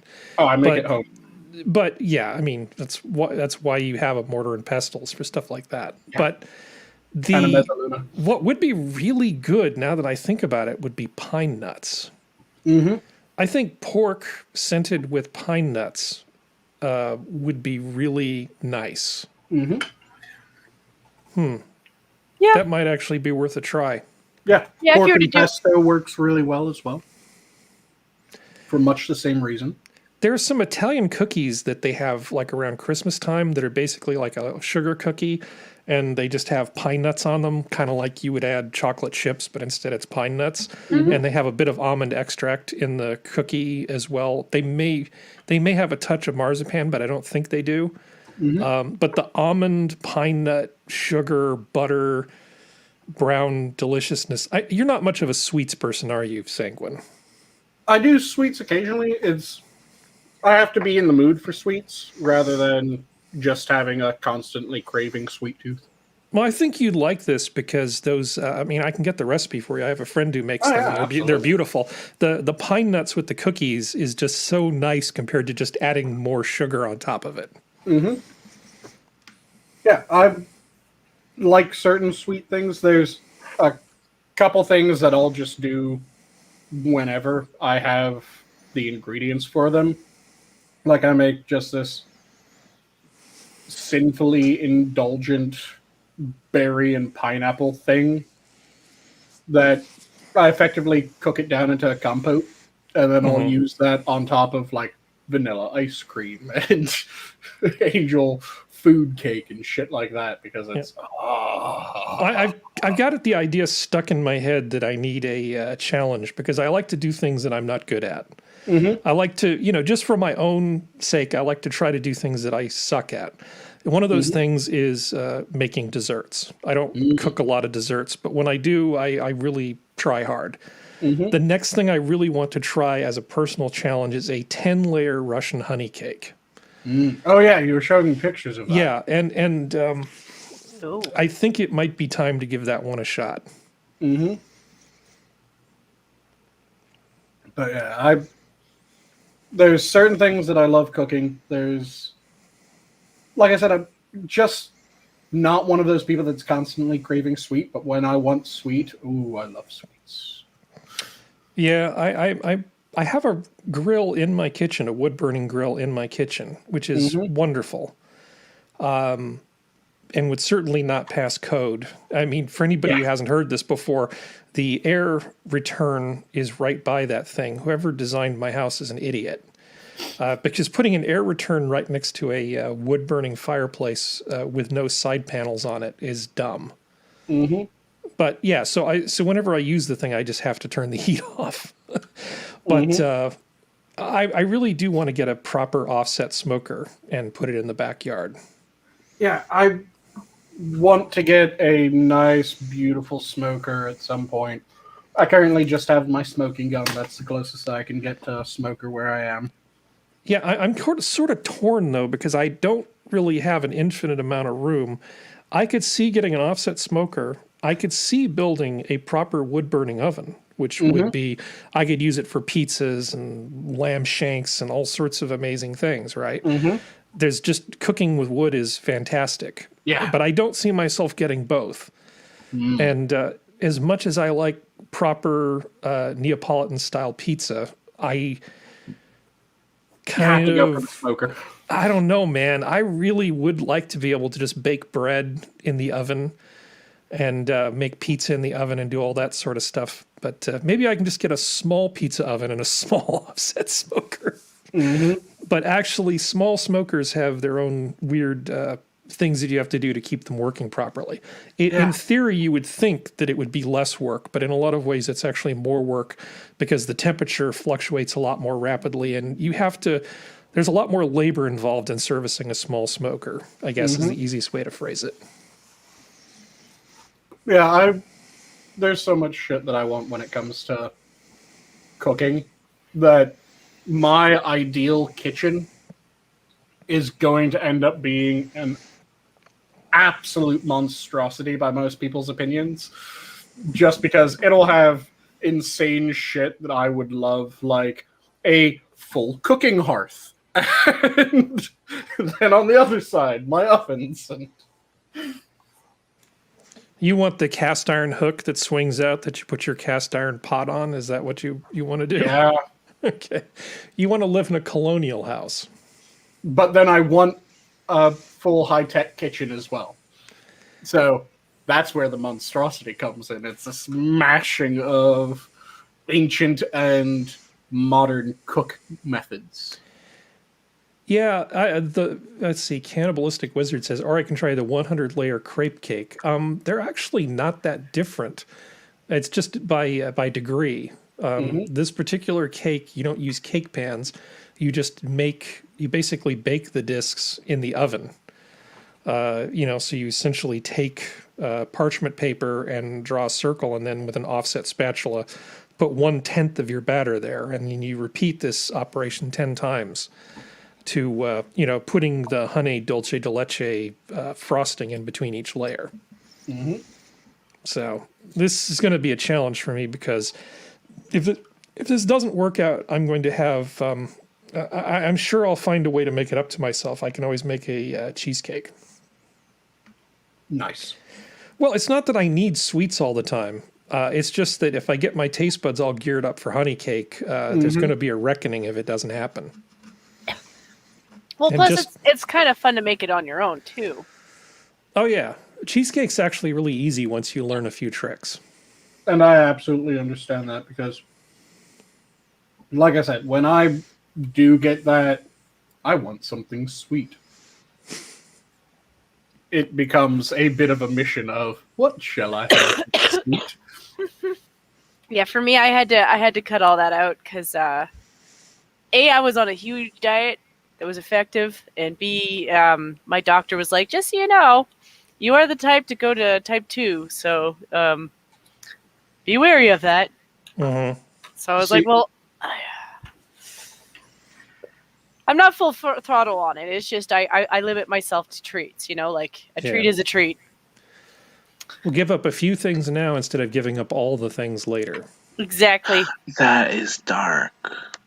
See, for me, I go for when I'm one of the main times that I have the sweet cravings is around my birthday because I'm just gearing up for birthday cake. And I've mentioned this before. My birthday cake can get people drunk. Which it's an Irish car bomb cake. Ooh, that sounds good. Yum. So it has alcoholic frosting and alcoholic ganache. Oh my god. Those traditional Scottish cakes were basically, it's almost more of a pudding, and you just keep adding alcohol to it while it sits in the fridge with cheesecloth for 6 months. Yep. Those are great. I'm not a fan of alcohol frosting, I gotta say. I don't think mixing cream and alcohol like that is a great idea. This one works because it's Bailey's Irish cream, so yeah, but the alcohol is going to destabilize the frosting. You can make like a Swiss buttercream or an Italian buttercream. American buttercream frosting is dumb. I'm just going to say that because it's basically just whipped butter and powdered sugar, which is basically full of cornstarch. It's not good. The European style buttercream frostings are much better, and they're a lot more stable. I would think that particular cake would be good the day it was made and maybe one day thereafter, and then it would start to turn into a bit of a mess. But I'm guessing you're not planning on it being around that long. Oh, and it survives a decent bit because the alcohol makes sure nothing else can get to it. Well, that's not the issue, dude. I'm talking about the frosting deciding to have a mutiny and just say, okay, fine, and then everything just separates. Yeah, you have to be careful with how you make the frosting. Yeah, you can put all the liquor in the cake you want. I am totally there with you, but liquor and frosting in any kind of significant amount sounds like a very bad idea. See, the liquor in the cake, the problem is it does have some beer in the cake because it's a Guinness chocolate cake. But that alcohol bakes off. Yep. So the main alcohol hit definitely comes from that ganache, which I'm talking like 10 fingers of whiskey in a ganache, if not more. I've been able to fit, I think, up to like 16 fingers of whiskey, which is amazing. Sorry, go ahead, Jen. Well, no, you finish your thought. No, you go.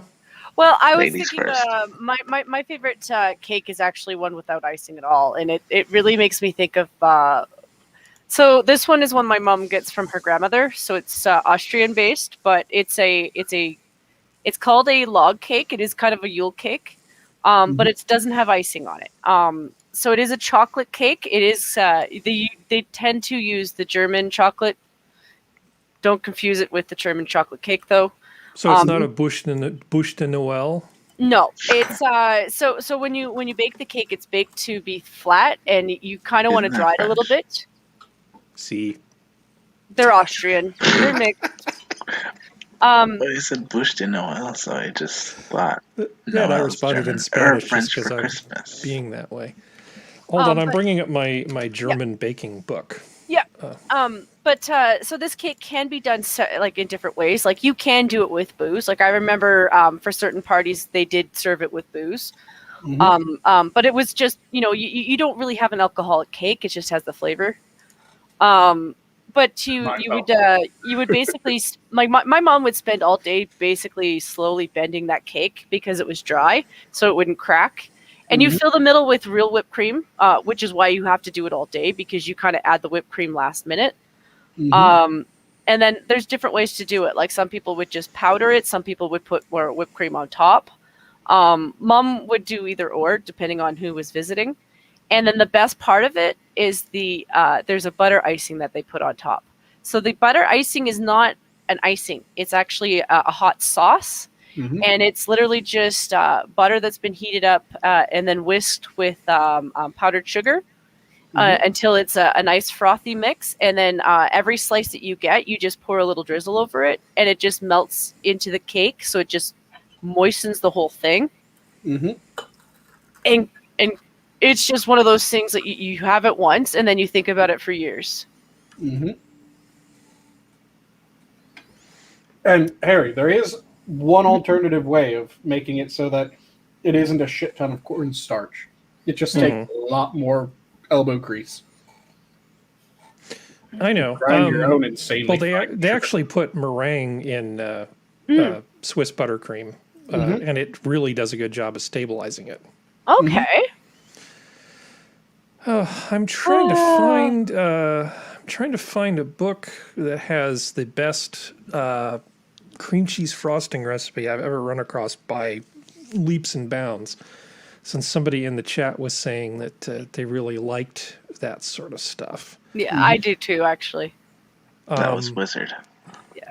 Because it's not as sweet as regular icing, I always find, which is weird because it's not like it has less sugar in it. Yeah, I think it's the book by Stella Parks called Brave Tart, named after the bakery by the same name. Stella is insane, and it's a James Beard Award-winning book. And they use, I think there's a recipe for a carrot cake in there that has her cream cheese frosting recipe, which is just head and shoulders above any other cream cheese frosting recipe I've ever run into. It's just a beautiful, perfect thing that I can't imagine ever being any better than it is. Unfortunately, my Kindle thing seems to have decided to get rid of all my books, and it's busy trying to download stuff, so I can't bring up the specifics of it. Is it bad that when you said the name Brave Tart and then you started saying it's named after, my mind immediately filled in some Scottish slut? No, I believe that they were sort of shooting for that, but sort of a Braveheart, but Brave Tart, yeah.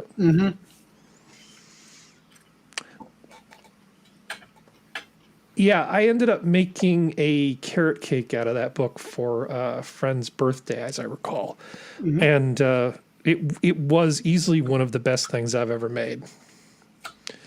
And I wish I could take credit for all of it. I was just following instructions. Nice. It is about that time. Shall we go around the horn? It's past that time. Thank you for covering for my bite there, Harry, because that was not a what problem, the pause man. was. As always, I just say thank you for having me on. Hope it was entertaining for everybody. And hopefully my sound issues didn't bother you too much at the beginning of the show. Oh, yeah, it wasn't really that big of an issue. No. And always good having you, man. Let's Hey, no go problem. check next. Oh, Harry already gave his final words. My final words are... I have no idea. Seems apt final words for you. So, Jen? Well, I'm always happy to come on and visit and join the minions and everybody. And I always love talking about food with you guys because I learned a lot. And yeah, there was a lot of good topics tonight. And My final I words just are... thought of something. Yes. I'm surprised that we ended by talking about food instead of starting by talking about food. We can talk about food whenever on one of my shows. Beginning, middle, end, does not matter. Food just will most likely be brought up at some point. Also, cream cheesecake sounds good. Mm-hmm. I crave yeah. some. Guinness is amazing in cooking and in baking. You can Yeah. make a lot of really just stupidly delicious things with Guinness. Yeah, I once took some vanilla ice cream, melted it, mixed it with some Guinness, and then refroze it. Mm-hmm. It was amazing. Mm-hmm. Yeah, it just basically made a vanilla Guinness malt. And I'll leave off with my standard. If you're passionate about something, make sure that you devour it. Don't let it devour you. And with that, have a good night, all. The zoo is closed. Good night. Take Have care. a good night. Eat some good cake.